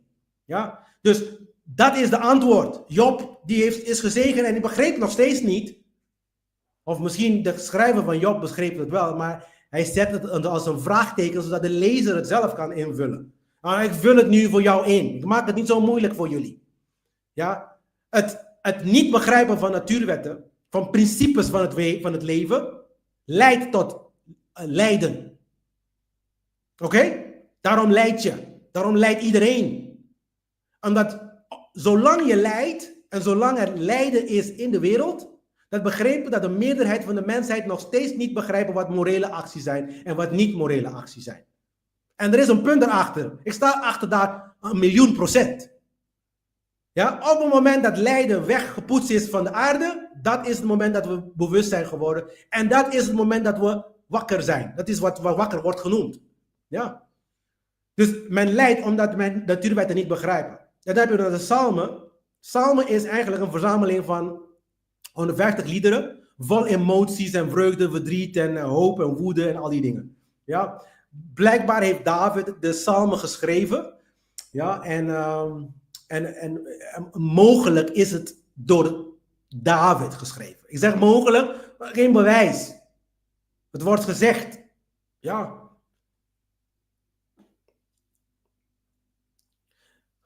Het wordt gezegd dat hij het geschreven. Laat me het even daarbij houden, want anders word ik alleen maar meer pissiger. Ja.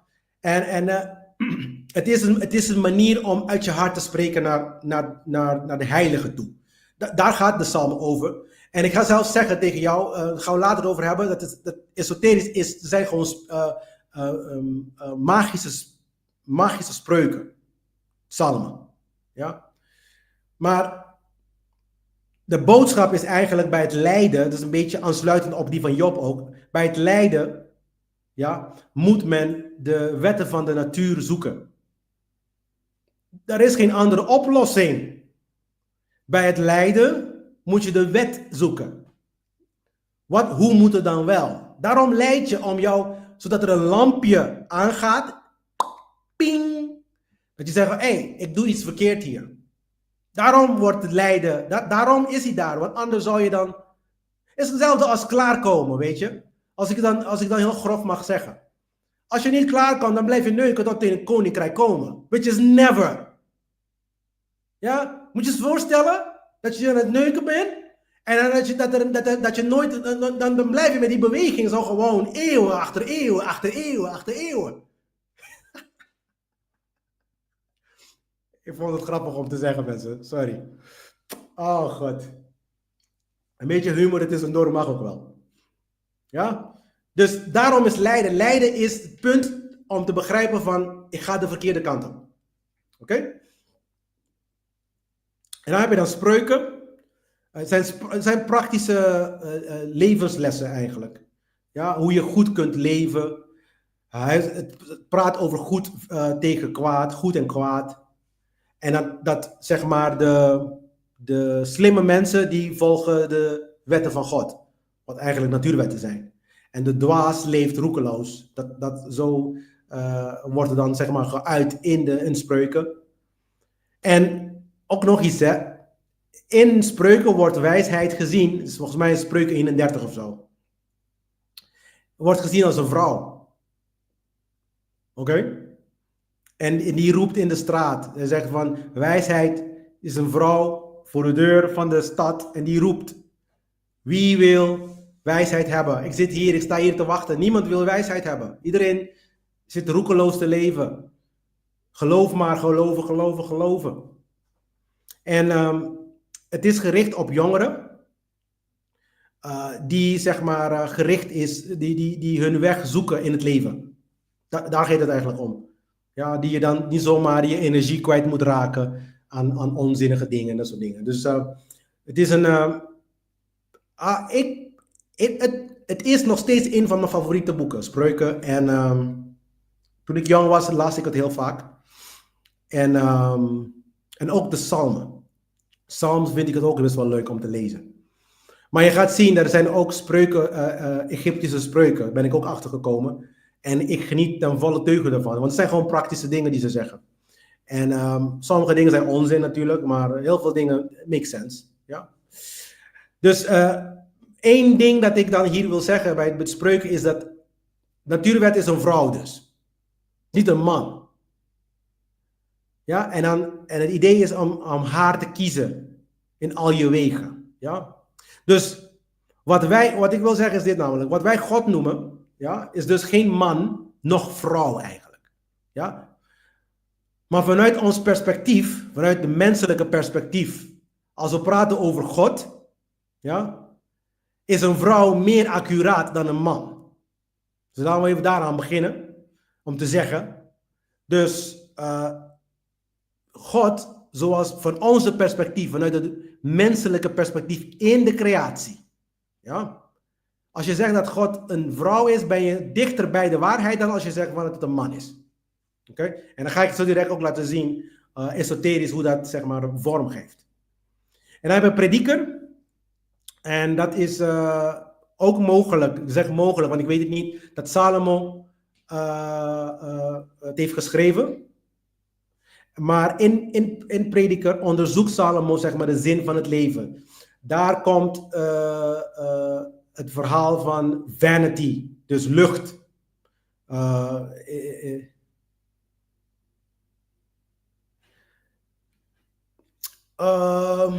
Ja, zijn liederen. Ze zijn zo vertaald in de nieuwe vertalingen. Ze heten eigenlijk psalmen. Maar er zijn liederen, ja. Ja. En in prediker lijkt Salomo aan te duiden dat het leven geen zin heeft. Dat alles tijdelijk is en leeg. Dat zelfs rijkdom en werk en plezier allemaal gewoon vergaan. Dat heeft te maken met de cyclus van tijd. Dat de creatie, dat tijd dat de natuurwet vertoont een cyclusgedrag. Ja? Want tijd zelf bestaat niet. Ja? Het is de klok bestaat, de manier hoe wij het ervaren. Wij zetten het binnen de tijd. Maar als we praten over cyclus, dat impliceert iets anders zelfs. Het is meer dan alleen maar tijd. Het is ook de herhaling van patronen. De herhaling van dingen. Ja? En dat gebeurt eigenlijk ook in tijd. Maar tijd is een soort meetstaf voor de mensheid. Ja? Daarom kunnen we het niet helemaal... Ik vind zelf dat tijd een van de meest gevaarlijke... Het is wel handig voor afspraak maken en zo. Dus voor Nederlanders is dat natuurlijk geweldig, want we zijn mensen van op tijd en mensen van, hoe noem je dat? Ja, stip op tijd, et cetera. Maar de tijd, als je de tijd bekijkt, heeft hij de tendentie om ons te laten vergeten wat gisteren gebeurd is. Omdat het zo ver weg is. Maar men is niet geneigd om de cyclische aard van alles wat gebeurt te zien. Oorlog vandaag in Oekraïne en oorlog in Gaza. Het blijft maar doorgaan. Het is een cyclus. We kunnen niet maar van afstappen. Ja. Dus, maar goed, dat zit in de prediker. Maar uiteindelijk zegt hij ook, die Salomo, geniet van het leven, maar vergeet niet de wetten van de creator, van God. Ja? Er is een beroemde tijd, er is een tijd voor alles onder de hemel. Dat is waar wij ook de gezegde halen van er is niks nieuws onder de zon. Ja? Alles heeft zijn tijd, niks is nieuws eigenlijk. En uiteindelijk het thema is van zoek geen bezit, maar zoek meer de wetten van, begrijp dan de wetten van het natuur. Maak dat je levensmissie. Ja? Dus als ik prediker mag samenvatten, betekent het leef je leven, doe gewoon lekker wat je leuk vindt, ja? Maar vergeet de natuurwetten niet. Met andere woorden, niet stelen voor een ander. Dat is hoe ik het makkelijk uitleg, want ik kan natuurlijk al die wetten uitleggen. Het zijn 12 aan zich, het zijn 12 principes. Ja? Maar als je dat vertaalt, moreel gezien, betekent dat gewoon niet stelen. Ja? De wetten werken volgens de principe van cyclus. Dat is ook het tweede verhaal, of het tweede thema die ik krijg uit de prediker. Dan heb je hoogliederen, of hooglied. En dat is poëtisch tussen een man en een vrouw. Dat is zeg maar hoe een man zeg maar een vrouw versiert. En het wordt heel vaak ook geestelijk gezien hoe de mensheid het goddelijke versiert. En nu begrijp je ook waarom God als een vrouw gezien wordt. Want deze boeken die geven je ook een hint dat het ook dat is. Dat het een vrouw is. Ja? Wijsheid is ook een vrouw, want het is goddelijkheid. Ja? Een vrouw is altijd een energie, laten we even zo even voor het gemak zeggen, die ontvangt. En een man is altijd hetgene die het uitvoert. Ja? Dus als je God ziet als een vrouw, dat betekent dat hij dan hij ontvangt iets blijkbaar van de mens. Dus er is een wederkerig interactie tussen de mensheid en goddelijkheid. En die interactie is men vergeten. En daarom zitten we in de pinari die we zitten. Ja? Maar hier in de Hooglied laat hij ons, de schrijver in principe, die impliceert uiteindelijk dat de goddelijkheid vrouwelijk is. Ja? Dus dat liefde heilig is en dat de kracht zit in het liefhebben van God. Ja? Dus, en als ik het mag samenvatten, zou ik zeggen, het omgaan met natuurwetten vanuit het... Je moet omgaan met natuurwetten vanuit het optiek dat je die moet behagen. Ik weet niet dat je dat goed uitlegt. Dat je natuurwetten moet zodanig zien als een vrouw. Is net als een man een vrouw versiert om zeg maar tussen haar benen te gaan of iets in die geest. Ja? Zo moet je de natuurwetten zien als zo'n interactie. Je moet die natuurwetten behagen en je moet er naar verlangen. Dat is wat er dan in deze boek wordt. Ze zeggen God natuurlijk, maar natuurwetten is God. Ja? Dus dan heb je dan klaagliederen. Ja, en het is geschreven na de val van de tempel in Jeruzalem. Ja, en het gaat over lijden en de schrijver die klaagt. En die erkent dan de zonde van Israël. Maar goed, voor Israël de zonde betekent niet naar Yahweh luisteren. Ja, dat is geen echte zonde.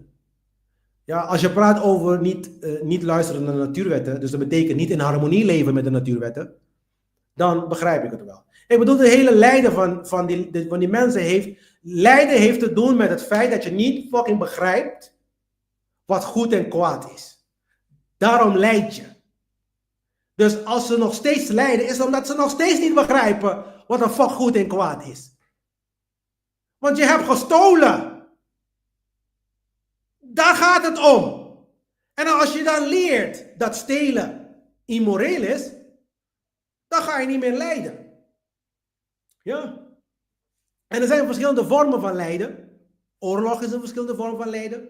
Een normale, quote-unquote, leven, hedendaagse leven in het westerse wereld is beschouwd als heel veel mensen lijden. En er zijn zogenaamd onderzoeken dat Nederlanders het meest gelukkige zijn van de hele wereld. Nou, sorry hoor, ik ben meer dan 25 jaar woon ik in Nederland. Ja, meer dan 25 fucking jaar. Ik zie meer lijden dan vreugde hoor. Mensen beginnen altijd te klagen als er geen zon is. Dus, maar in ieder geval, de klaagliederen heeft ook een poëtische structuur. Het bestaat uit er zijn eigenlijk 5 klaagliederen in zeg maar een mooie maar pijnlijke taal, zeg maar, kan je dan zeggen. Zo wordt het dan gestructureerd in een poëtische manier. Ja, dus maar uiteindelijk, de uiteindelijke, zeg maar, de uiteindelijke boodschap is dat, ongeacht dat je lijdt, de natuurwet, die moet je gaan zoeken. Ja, de God. Dus die maakt de herstel mogelijk. Dus aan andere woorden, natuurwetten maken herstel mogelijk. Obviously. Want voor mij is dat...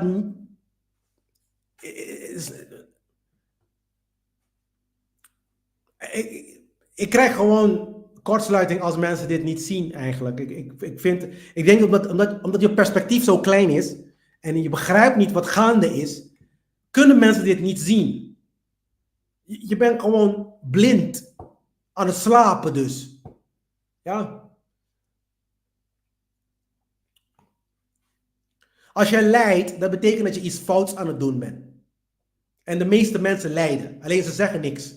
En omdat ze niks zeggen, of heel weinig erover zeggen en over praten, dan weten anderen niet. En als anderen niet weten, dan denken hun dat hun de enige zijn die lijden. Ja? Maar heel veel mensen lijden op een of andere manier. Dus natuurwet maakt lijden. Met natuurwetten kan je lijden herstellen. Dan hebben we net zeg maar de deuterocanonieke boeken. Het is de eerste keer dat ik het volledig zeg zonder te stotteren, man. Deuterocanonieke boeken. Jezus Christus. Wie bedenkt deze namen eigenlijk? Ze maken het leven van mensen zo ingewikkeld allemaal. Nu begrijp ik waarom mensen die dingen niet lezen, want ze kunnen niet deze dingen lezen. Dat zijn gewoon lange fucking woorden. Sommige Nederlandse woorden, ook heel lang, man. Wie bedenkt deze woorden? Lijkt alsof er een of andere gast zit, ergens in een hoekje, en die zit te typen. En ze laat maar even lekker mensen gewoon pesten, hele lange woorden maken. In het Duits ook. Jezus Christus, man. En mensen op Curaçao, de kleinste woord die je kent is e. Letterlijk e. Dat betekent hij of zij. Ja. En in het Nederlands moet je dan zeg maar geslacht aanduiden. In Curaçao heb je dat niet. In Cupermento heb je dat niet. Het is gewoon e. Dus ik kan een vrouw zijn, kan een man zijn, kan een ding zijn. Ja. Dus nu begrijp je ook dat met die taal kan je niet echt zeg maar structuren en dat soort dingen bouwen. Want je kan niet met e rondlopen en denken dat het huisje goed gebouwd wordt. God hé.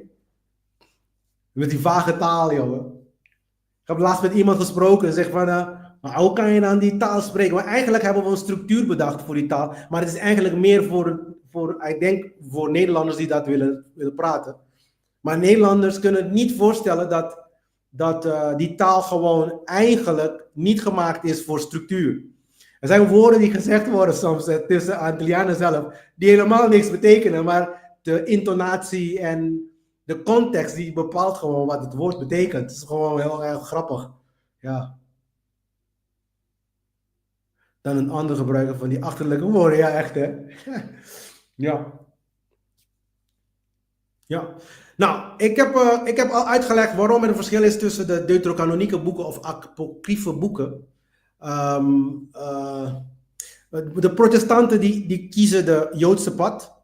Dus dan hebben ze dan die boeken niet in de Bijbel. En het is een soort van rebellie tegen de katholieke kerk, kan je zeggen.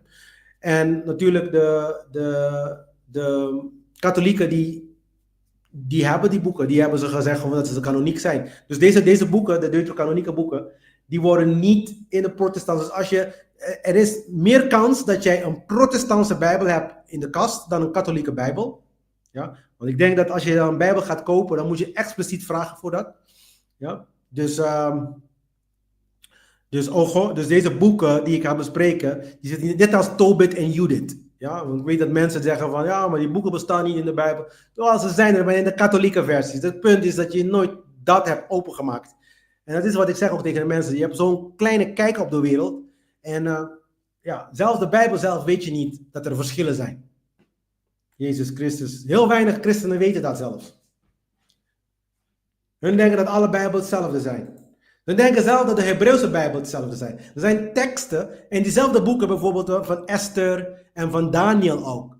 Er zijn teksten die in de katholieke versies zijn bijgevoegd en niet in de protestantse Bijbel en ook niet in de Hebreeuwse Bijbel. Nogmaals, de protestantse Bijbel volgt de Joodse structuur.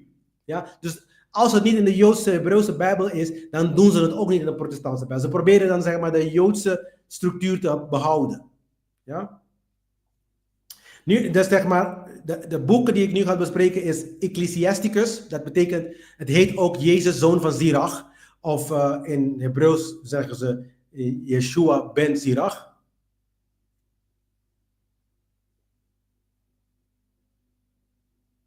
Tegen de RK, de Rooms-Katholieke Kerk, ja. Ja. Ja, meestal heb je dan de protestantse Bijbel, niet de katholieke. Ja.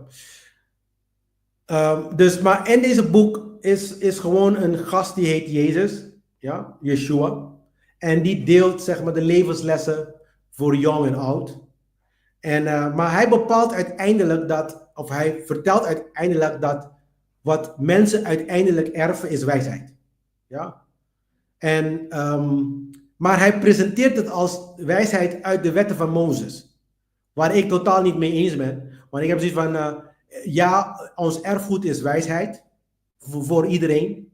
Ja, daarom doe ik dit soort podcasts. Om mensheid een beetje te helpen die kant op. Ja. Maar het is niet door Mozes. Ja, de wetten van Mozes het helpt wel, maar het is voor de Joodse traditie. En de Joodse traditie hebben Kabbalah, die bijgevoegd wordt. Ze hebben Talmud, ze hebben al deze andere bronnen die wij geen toegang op hebben. Dus we kunnen niet alleen maar op de vertaling van de Bijbel, zeg maar, dingen. Jezus wordt Isa door de islamieten en Joden genoemd. Ja, klopt. Wel, in het Hebreeuws wordt het Joshua genoemd. Joshua. Ja. En de islamieten noemen hem Isa. De Joden zelf die zijn meer Yeshua. Of Jehoshua. Dat hangt er vanaf hoe je het uitspreekt. Ja.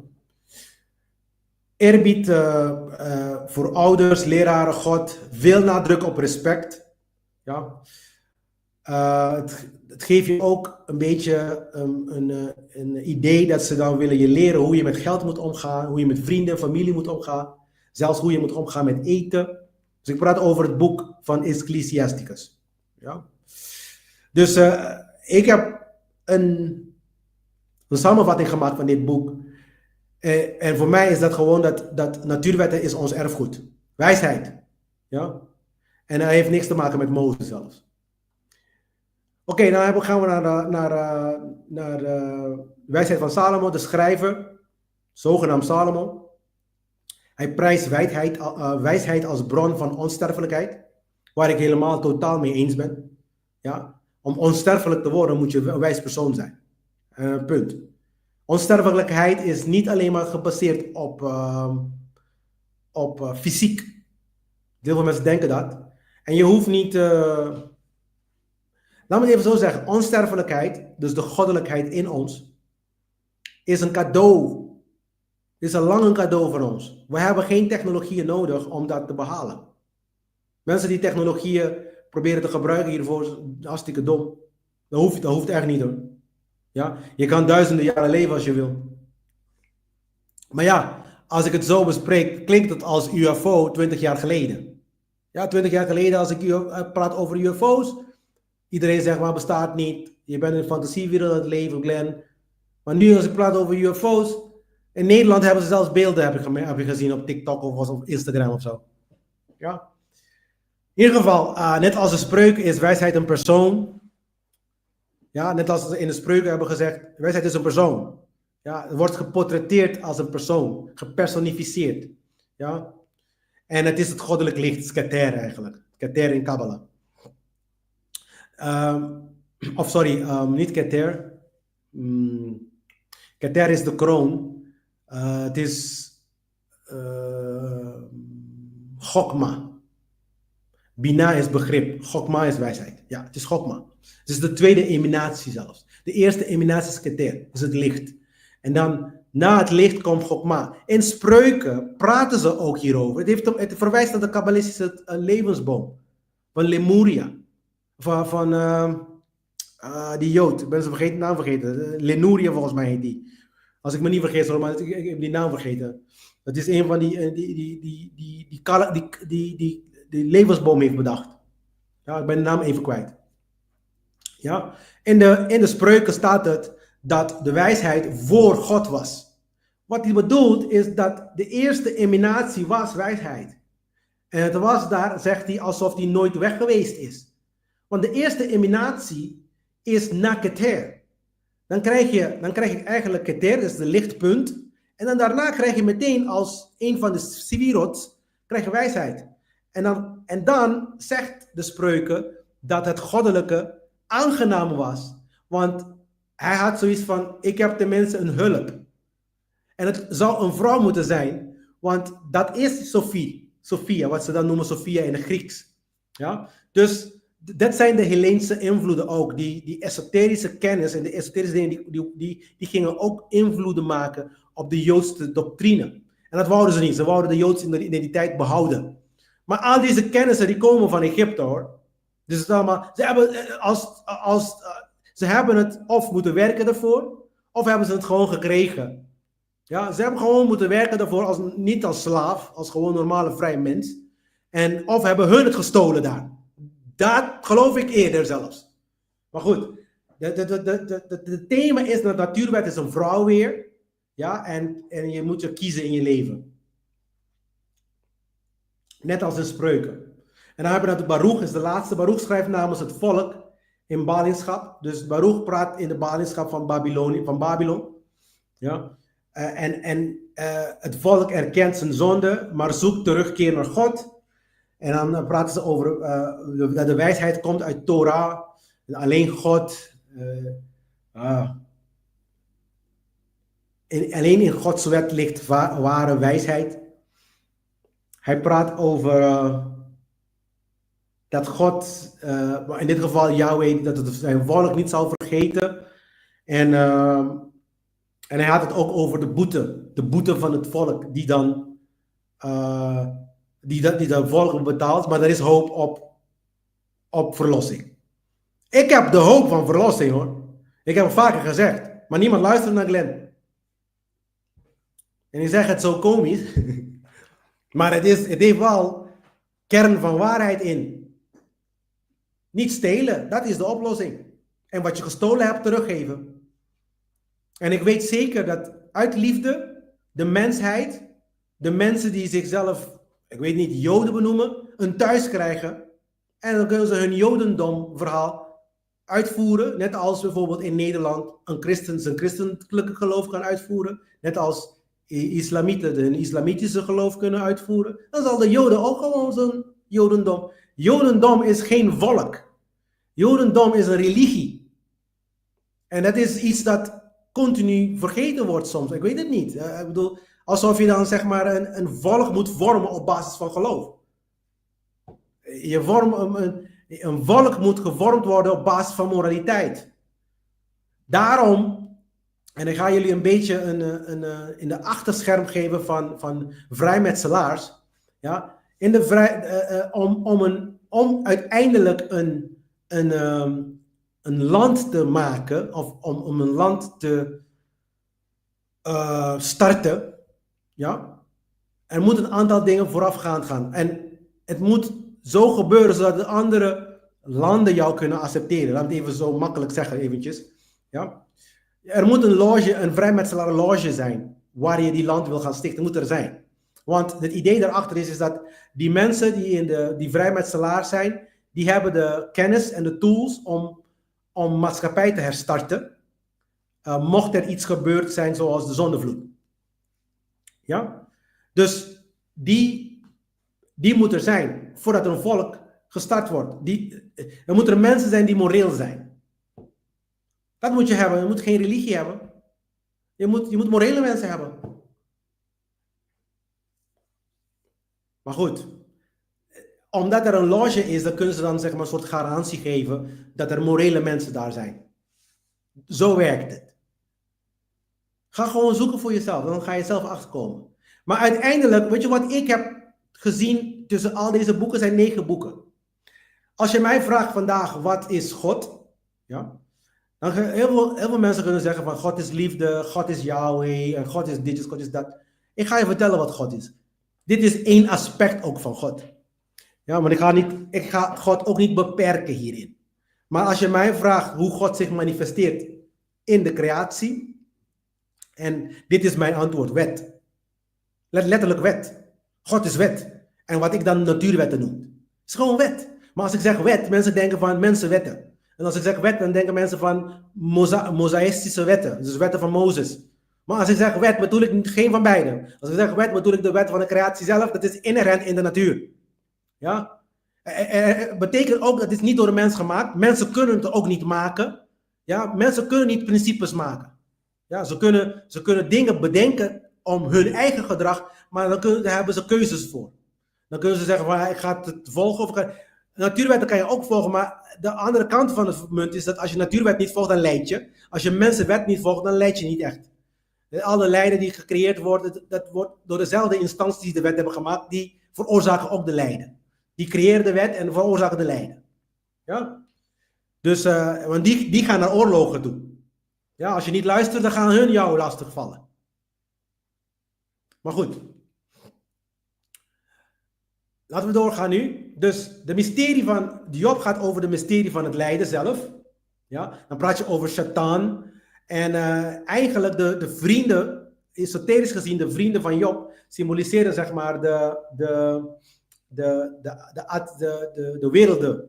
De 3 lagere werelden. Zeg maar de Isaïa, Yesir en Bria.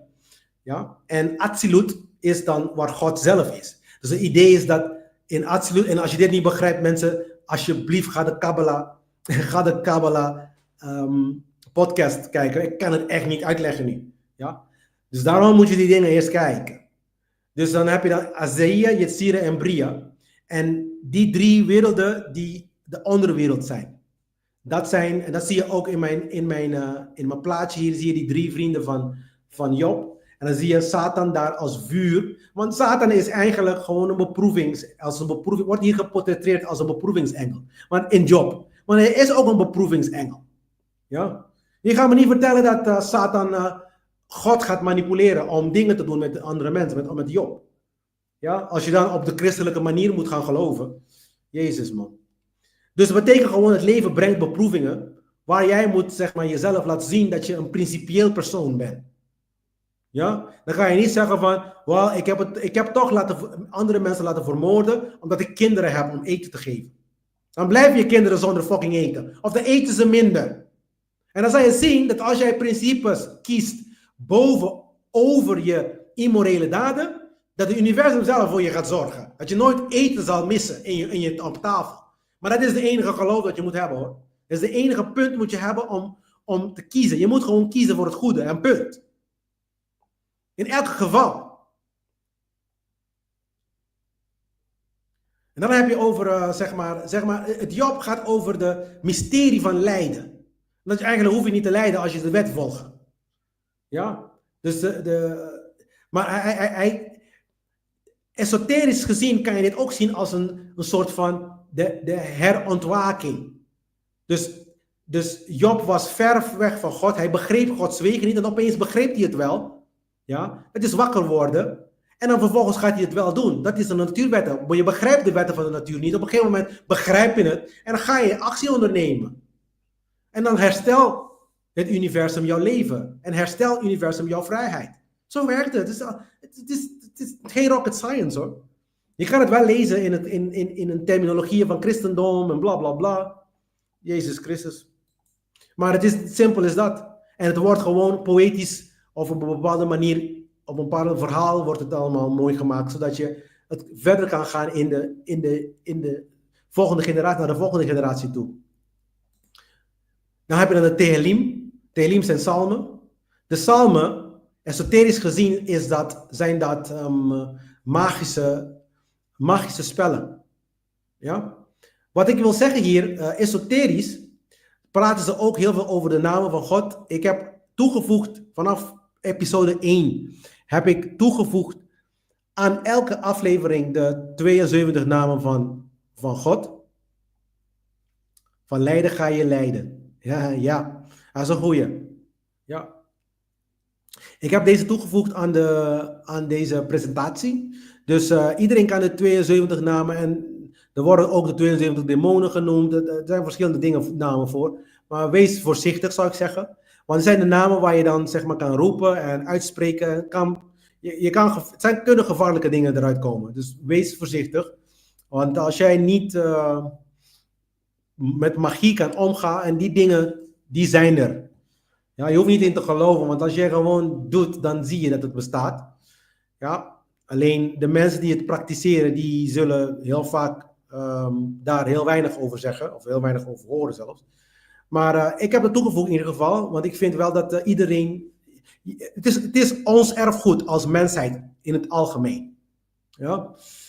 Dus, Psalm 119 is een speciale.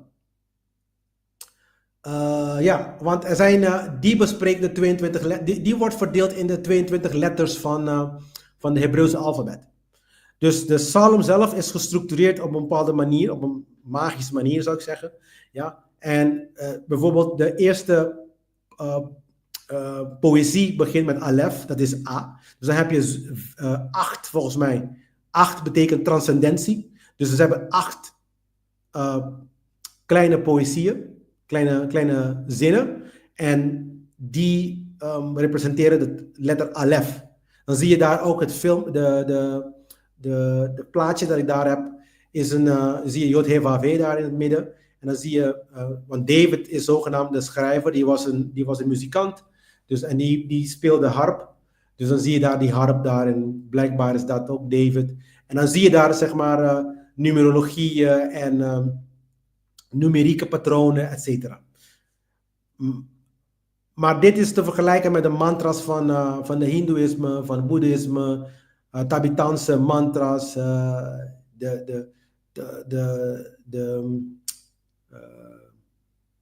ja, in ieder geval de liederen van Tot en al die dingen. Dus dat is niks anders, niks nieuws onder de zon. De Joden hebben dit soort dingen niet bedacht. Ja? Begrijp dit gewoon goed. Ja, Jodendom, zelfs Kabbala niet. Ja? Ze hebben het ook gekregen. Nu hebben we dan Mishlei, dat zijn spreuken. Spreuken vind ik een van mijn favorieten, omdat die spreekt tot het creëren en ontwikkelen van minimaal moed. Dan zie je dat die 3 leeuwen daar. Ja? Je moet dan zeg maar wijsheid kiezen, moed, matigheid en wijsheid. Die 3 dingen die je moet dan ontwikkelen en gerechtigheid. Er zijn die 4 leeuwen daar. En dan in het midden zie je dan Sophia. Dat is dan, dat is ook Ma'at, wat de Egyptenaren zeggen Ma'at. Dat zijn de 4 kardinale deugden dat je daar ziet, de 4 leeuwen, de kardinale deugden. Die krijg je ook terecht, die zie je ook weer terug in de tarotkaarten. Al deze dingen komen weer terug. Ja? En het boek bespreekt die dingen, die 4 deugden, maar in geschriften, niet in symbolen. Ja? Dus het is de dwaas in spreuken, verbeeldt de ongezuiverde ruach. Dat is dan zeg maar de dwaas daarachter, zie je zo'n man die heel sloom en heel verdriet loopt. Dat is de dwaas. Ja? Die is de onzuivere geest, de corrupte geest zal ik zeggen, die gezuiverd moet worden. Dat is dan de ruach, die met een onzuivere geest, de ruach is geest, ja, die gevangen is in zijn ego-illusie. De meeste mensen zijn daar. Ze hebben een ego-illusie. Ja? Dan praten we over de mystiek van vergankelijkheid. Dingen die blijven nooit eeuwig zo. Dingen vergaan en komen. Dat is dan in Prediker. Dat is de aard van de boodschap. Ijdelheid. Alles heeft zijn tijd. Ja? Dan zie je daar dat ik ook Chronos, zeg maar Saturnus is Chronos. Ik heb hem daar expliciet gevraagd om daar te plaatsen, omdat eigenlijk Chronos, of in dit geval Saturnus, is Satan, maar is ook de daadwerkelijke God die men aanbidt in de christendom en ook in de Bijbel Elohim, of niet Elohim, maar Yahweh. Ja? Dat is Saturnus. En Saturnus is dan in Griekse tijd is de Chronos. En die wordt gezien als de God. En daarom wou Antiochus, als we praten over de Maccabeese tijdperk, die wou zeg maar dat de Joden gewoon de Griekse goden ook aanbidden. Ja? Want de Jodendom is niks anders. Ja, men denkt dat het anders is omdat men zegt dat het een monotheïstische, maar zeggen en de daadwerkelijkheid is niet hetzelfde. Want Elohim getuigt over een groep goden. En het is in de eerste tekst van hun eigen Torah. Het is niet één God. Ze hebben eentje gekozen, Saturnus dus, uit die andere planeten. Ja, want de planeten zijn wordt bepaald. Daarom zijn ze in de hemel. God is in de hemel. Ja, en de engelen ook. Ze zijn de sterren van de hemelen. Ja. Dat zijn de engelen. Dat zijn de wezens die van boven komen naar beneden. Het is niks magisch aan hoor.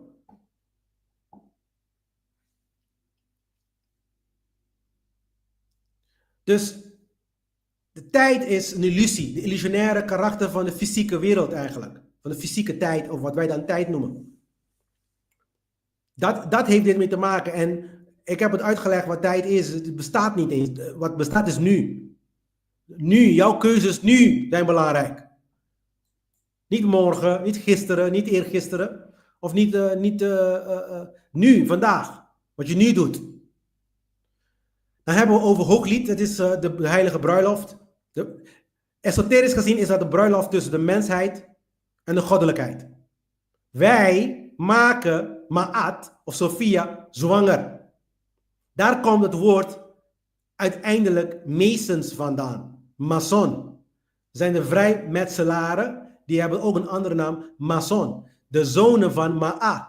Mason. Ma'at sons. Ja, daar komt het woord Mason vandaan. Mason. In het papiamento zeg je Mason. Want het is Ma'at, zonen van Ma'at. Ja. En er zijn de vrijmetselaren.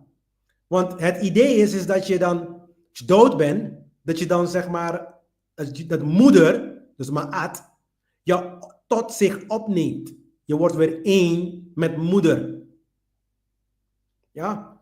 Dus wanneer je hier beweegt en je hebt je leven en je doet je dingen, je dagelijks leven, wat jij doet en wat jij denkt te gaan doen, wordt Ma'at zwanger. Wij zijn de kinderen van de zoon met een O en met 1 O en 2 O's. We zijn de zonen van God. Wij representeren de creator zelf in moeder. Ja? Wij zijn Keter op aarde.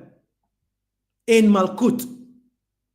We zijn kleine lichtpuntjes van een grote lichtpunt. En daarom is mama, wat ik dan noem mama, is zo belicht. Als je naar boven kijkt, dan zie je al die sterren. Ja? Dat zijn wat we dan noemen de engelen. Dat zijn de echte verwijzingen naar dat waren. En wij hebben het allemaal sprookjes van gemaakt, hoor. Deze verwijzen naar dingen die onze ouderen ons geleerd hadden. En dan heb je natuurlijk klaagliederen. De klaagliederen. Het is eigenlijk rouw over het verlies. Eigenlijk is een moeder zelf die aan het rouwen is, Sophia. Dat zie je daar. Haar hart is gebroken, omdat wij haar niet meer zoeken. Wij willen haar niet meer zwanger maken.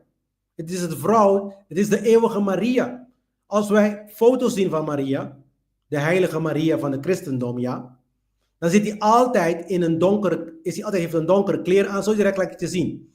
En met sterretjes erop. Dat is de priester, de hoger priesteres in de tarot ook. Is Maria, is Isis, is Ma'at. Ja, heeft verschillende namen, hetzelfde concept, hetzelfde idee. Ja. Dus het is de val van de mens.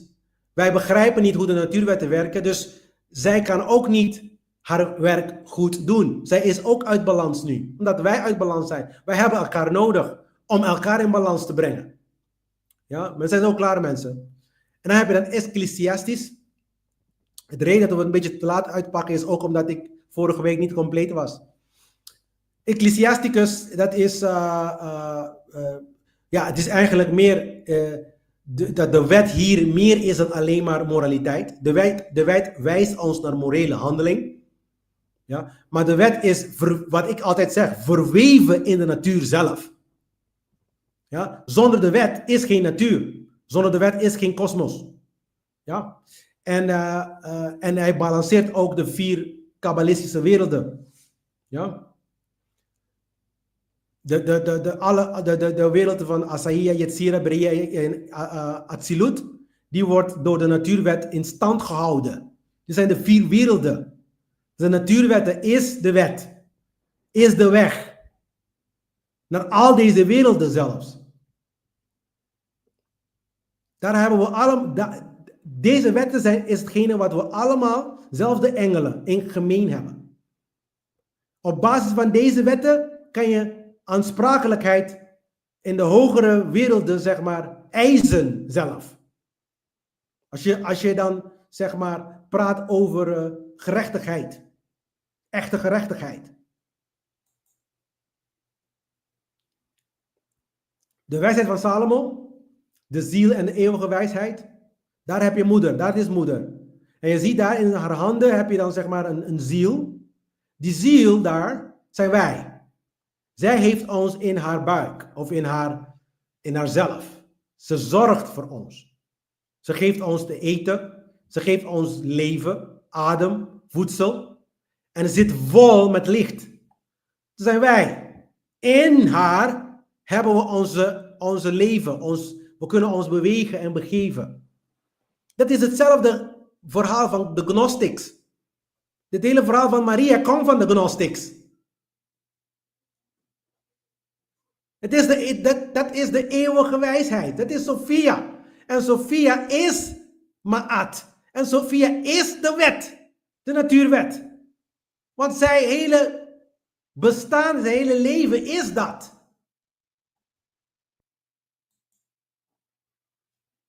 Dan praten we over Baruch, is de laatste. En Baruch heeft te maken met ballingschap en innerlijke wederkeer. Je ziet daar iemand daar zitten, lelies die vertegenwoordigen hoop. En dan zie je daar, zeg maar, die slang die naar boven gaat, naar Keter toe. In dit geval rubedo is alchemisch, is de alchemische ding.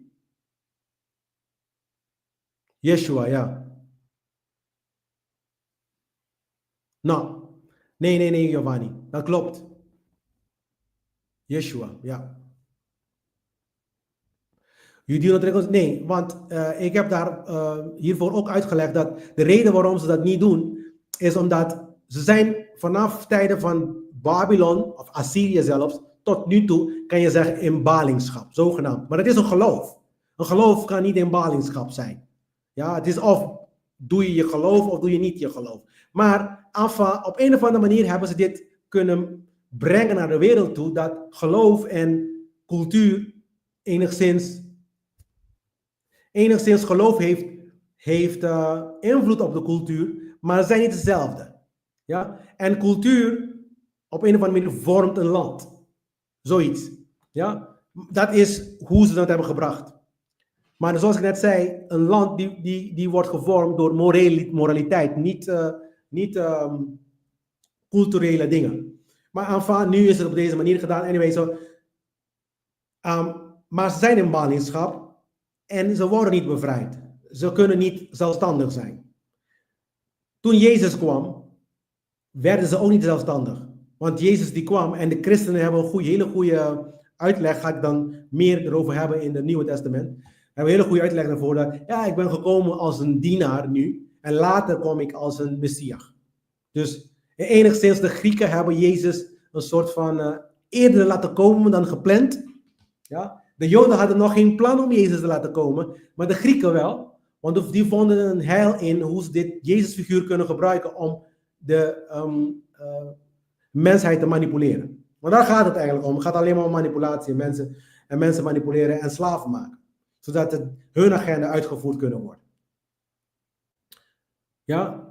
En eigenlijk al deze dingen is om deze wezens, ik maak geen grap met ze ook. En als ze niet natuurwetten respecteren, respecteer ik ze ook niet. Ik kan me niks schelen als ze ook zelfs hoogbegaafd zijn en slimmer zijn dan ik. Het heeft niks mee te maken, het heeft te maken met moraliteit. Ja? En wil je weten, en er zijn sterker nog regeringen die met deze wezens samenwerken. Maar we zijn eten voor ze. Net als jij dieren eet. En de realiteit en de benadering is van wel, mensen zijn hoger in hun bewustzijn. We zijn slimmer dan een dier. Dat geeft ons de recht om het dier te eten. Die beredenering hebben wij, toch? Oké, 3 keer raden waar we die beredenering vandaan hebben gekregen. Ja? Van deze wezens. Want hun zijn wat? Zogenaamd bewuster en hoger in wijsheid dan wij. Zogenaamd zeg ik, want het is een getwiste, een hele gewrongen, een hele verkeerde manier van hoogbegaafd zijn. Ja? En omdat ze dat zijn, dan mogen ze ons eten. Dus wat ben jij? Gewoon eten voor ze. Ja? Dat ben je. Dus heel veel plezier met je fucking vlees eten. Ik heb net gewoon alle vleeseters, zeg maar, hun leven helemaal kapot. Zeg maar, als je dat nog steeds niet begrijpt, omdat je het niet begrijpt. Je bent gewoon een domme koe. Dat is het probleem. Ik ga even een paar van mijn bronnen eventjes laten zien. Ik heb ze allemaal toegevoegd aan... we gaan afronden. Ik heb ze allemaal toegevoegd aan mijn podcast. Ja. Dat zijn de Babylonische kronieken. Ik zou daar een beetje induiken. Dan krijg je een beetje meer Babylonische kant van al deze tijdperken. In fact, archeologen gebruiken deze kronieken ook om, niet alleen maar de Bijbel, maar ook deze, om de plekken te bevestigen, niet de events. Sommige events die worden daar ook, die komen daar ook in die verhalen, in die kronieken van Babylon. Ja?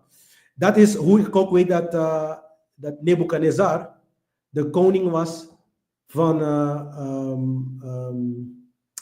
dat Belshazzar niet de koning was van Babylon. Want in de Bijbel komt het voor alsof Belshazzar de koning was. Belshazzar was de zoon van Nabonidus.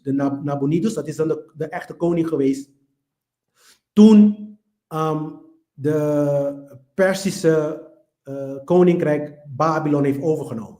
Maar het lijkt in de boeken van Daniel, als je dan de boeken van Daniel leest, lijkt het alsof Belshazzar de koning is. Maar dat was niet. De Babylonische kronieken die belicht dat. Ja? Het is heel interessant, want Belshazzar had wel heel veel macht. En hij was ook de zoon, hij is een prins eigenlijk. Maar hij had de daadwerkelijke regie, was in zijn handen. Dus hij was eigenlijk kroonprins. En de koninkrijk was van hem enigszins ook. Dus wat dat betreft is het niet zo ver van de waarheid. Maar die subtiele... Je praat ook zelfs over Cyrus, je praat over Alexander. Die dingen krijg je in de Babylonische kronieken. De meeste van die kronieken krijg je toegevoegd aan hier. Aan mij. Dus je hoeft niet te zoeken. Soms is het een beetje moeilijk om te krijgen. En ik wacht zelf op de Hellenistische kronieken van der Spek. Dat is dan de Nederlander die ik vorige keer over heb gehad. Die hiermee bezig is. Ik ben echt heel erg benieuwd wat hij dan mee gaat komen.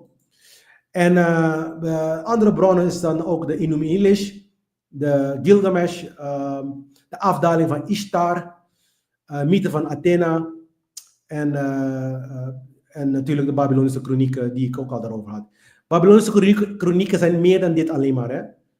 Ik heb de lijst van al die kronieken. Sommige zijn beschikbaar en sommige zijn nog niet beschikbaar. En daarom verwijs ik naar Van der Spek, want Van der Spek die zou de Griekse tijdperk in die kronieken verwerken in zijn boek. De Hellenistische tijdperk dus. Waar ik vorige week 1 en 2 Maccabeeërs erover had. Ja, dus dit zijn de bronnen. Je kan daar eventjes induiken als je wil. En want er was een gast, Westhoff, die was heel populair geworden. Ja, hij is Billy Carson of iets. Billy Carson is een van die gasten die ook esoterische dingen naar voren brengt en zo. Ik kijk hem niet zo vaak, maar ik weet wel dat hij dan heel veel over de Anunnaki praat en al die dingen.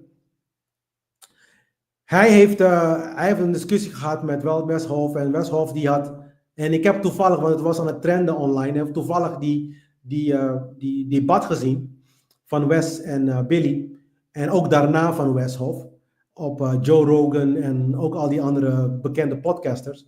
En een van zijn dingen was van, Billy geef mij dan zeg maar verwijzingen in de Bijbel die in de Babylonische kronieken. Dus ik heb hier een lijstje voor je. Niet omdat iemand iets niet kan doen, betekent automatisch dat Westhoff zijn wereld van christendom waar is. Dit is het probleem. Omdat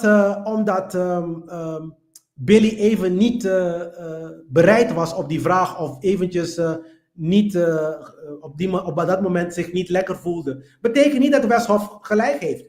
En dan vervolgens de christenwereld helemaal, kijk en Jezus is de weg en bla bla bla. I'm like, dude, really? Really? Dit zijn een aantal dingen en dat zijn de dingen die ik heb gevonden alleen maar uit gewoon normaal lezen. Er zijn waarschijnlijk vele malen meer die ik heb over het hoofd gezien. Ja? Dus ik heb daar ook de Bijbelse parallellen daar gezet voor je, alsjeblieft. En dan hopelijk dat je iemand dit vertelt aan het Engels en geef het in een western smoel. Ja? We waren voor de christendom en voor de jodendom. Deze wijsheden zijn niet voor vandaag. Begrijp dat wel gewoon. Maar de westerse wereld wil het eigenen op een of andere reden. Die dingen komen uit Afrika, uit Egypte. En zelfs daarvoor, voor Afrika. Het zijn geen archeologische bewijzen, want dit zijn bewijzen van de Maccabees tijdperk. Alexander heeft Palestina veroverd. Dat zit vast. Ja? En het is gedocumenteerd en uiteindelijk in de handen van de Seleuciden gevallen. Dat is dan zeg maar een soort Syrisch-Griekse tijdperk of zo. Is daar gevallen en zij hebben daar geregeerd. En uiteindelijk komt Antiochus aan de macht. Daar hebben we ook bewijzen voor, zelfs munten, relieken, al die dingen. Ja. De acties.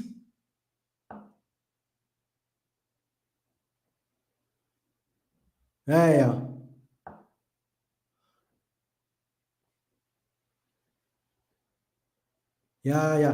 Ja. Wel, I'm not a keer dingen. Nou, dat is goed, dat is goed, Anna. Maar je hebt je vorige keer ook gezegd, 2 keer, 3 keer vermeld. Maar dat is onzin. Ja. Dus, oké, zo terug naar de bewijs. dan heb je dan zeg maar Antiochus, die was er echt dus. Dus dit karakter Antiochus, maar het is geen Jood. Begrijp je? Het is geen Jood. En de Bijbel is wat? Voor Joden, door Joden geschreven. Ja? Dus de bewijs van de Joodse karakters in die periode, dat wordt betwist. Behalve de Maccabezen natuurlijk. Want de Maccabezen, die blijkbaar waren die wel daar. Ja? Dus die waren daar. En Judas die was daar als ik niet vergis, een soort, die heeft dan zeg maar de weerstand aangeboden. De weerstand, de opstanding geleid. Ja, die dingen die zijn gebeurd. Maar er is geen bewijs dat bijvoorbeeld, want een van de dingen van Antiochus was dat de Joden, omdat hij besefte dat die Joden hetzelfde goden aanbad dan de Grieken. Alleen de Grieken, die wordt gezien als een soort polytheïstisch en de Joden als monotheïstisch. Dus uiteindelijk, dat is dan zeg maar maar dat betekent niet dat, ze hebben geen Zeus gevonden in de tempel van de Joden. Oh ja. Oké. Dat is goed. Is goed. Ja, de enige plek die schrijft over wat Antiochus heeft gedaan in de tempel, want uiteindelijk, het is het heroveren van deze tempel en het reinigen van deze tempel, dat is belangrijk voor de Joden, want dat is wat Hanukkah al overgaat. Ja? Dus het enige plek waar je dit verhaal ziet is in de Maccabeeën 1 en 2, vorige week over gehad, en van een gast die heet Flavius Josephus. Ja? Misschien heb je me gehoord al eerder hierover, maar Flavius Josephus was een Jood. Ja? En 1 en 2 Maccabeeën, die werd ook door een Jood geschreven in de Griekse tijdperk. Oké? Dus, en Josephus heeft het geschreven een beetje hij had zijn eigen werk. Laat me even heel snel over Josephus praten. Heel snel toch wel. Wie was Josephus? Josephus die is geboren nota bene na Jezus. En ik weet dat deze standbeeld van Josephus is, omdat ik het neus verraad hem. De grote neus daar. Dit is een grap die ik altijd wou doen. Die grote neus daar, die daar ziet, dat verraadt hem. Het is een Jood. Ja? Het is hem. Dat geloof ik wel. Dat hoef ik niet te geloven. Dat zie ik wel. Ja? Het is een grote neus. Zelfs als je zegt van, je ziet een gast die is zwart met dikke lippen, dan zeg je van, ik geloof niet dat het een negroïde persoon is. Wel, heel veel succes ermee. Dat is een grap, mensen. We moeten ook een beetje luchtig kunnen blijven soms. Ja? Zoveel grappen over donkere mensen, ik lach gewoon mee. Dus ik hoop dat dit ook een beetje grappig is voor jullie. Maar goed, hij schreef een aantal werken van de Joodse oorlogen. Hij schreef over oudheden van de Jodendom. En een van zijn boeken is Contra Appionum. Ja, tegen Appion. Contra Appion. Dat is, die ga ik toevoegen aan dit. Dus deze week, morgen, overmorgen zit hij ook toegevoegd hier. Ja, dan kan je die ook, ben vergeten die aan toe te voegen. Van deze gast, Josephus. Oké? En hij verdedigt gewoon de Joodse volk daarin. Maar hij is zelf een Jood. Maar dat is het ook. Ja? En toevallig, en waarom benoem ik hem? Want in zijn werk benoemt hij wie? Manetho. En Manetho was een Egyptische priester. En in de werk Egyptica van Manetho bespreekt hij over het feit dat de Joden de Hyksos-stam was. Waarschijnlijk, hoe die het vertelt, lijkt het op de Hyksos, dat de Joden de Hyksos-stammen waren. Ja? En dat is dan een Egyptische bron, die vertellen dat de Joden best wel lastig waren. En Babylonische kronieken, die vertellen dat de Joden best wel lastig waren. Maar de Jodendom, die was altijd op zoek naar hun eigen identiteit. En het mag. Ik bedoel, zolang je niet stilt en niet verovert. Want we veroveren het, dan is het wel goed. In ieder geval, Josephus kende Manetho dus niet. Hij heeft ook van horen zeggen. En hij heeft zijn werk gebaseerd en probeerde Manetho, zeg maar, zijn verhaal te ontkrachten. Dat is gebeurd. Daarom heb ik gezegd, ga daar naar die verhalen van Hyksos. Ga daar zoeken daarover. En ga ook kijken naar Josephus. Dan kan je zelf het verhaal begrijpen wat allemaal aan de hand is. En in context brengen. Ja? Josephus is na Jezus, want hij is in 37 na Jezus geboren. Manetho, die is al eerder geboren. In de derde eeuw voor Christus al is hij dan geboren. En die had het in de Griekse tijdperk, kan je zelf zeggen. En die had het al over het einde, zeg maar, de Griekse tijd. Die had het al over, zeg maar, de Egyptische tijdperk. En hij had het over wat Egypte heeft doorgemaakt. Dat is een Egyptische priester geweest. In ieder geval. Maar goed. Dus bewijzen. Ja, de opstand onder de leiding van Judas de Maccabee is gedocumenteerd. En archeologische vondsten zijn gevonden. Door munten. Er is ondersteuning door echte militaire strijd. De herinnering van de Hanukkah. Die wordt historisch en religieus herdacht. Dus dat geeft een bepaalde... ik weet niet dat een ultieme bewijs is, maar er zijn wel in ieder geval archeologische bewijzen gevonden dat de Judas er was. Ja.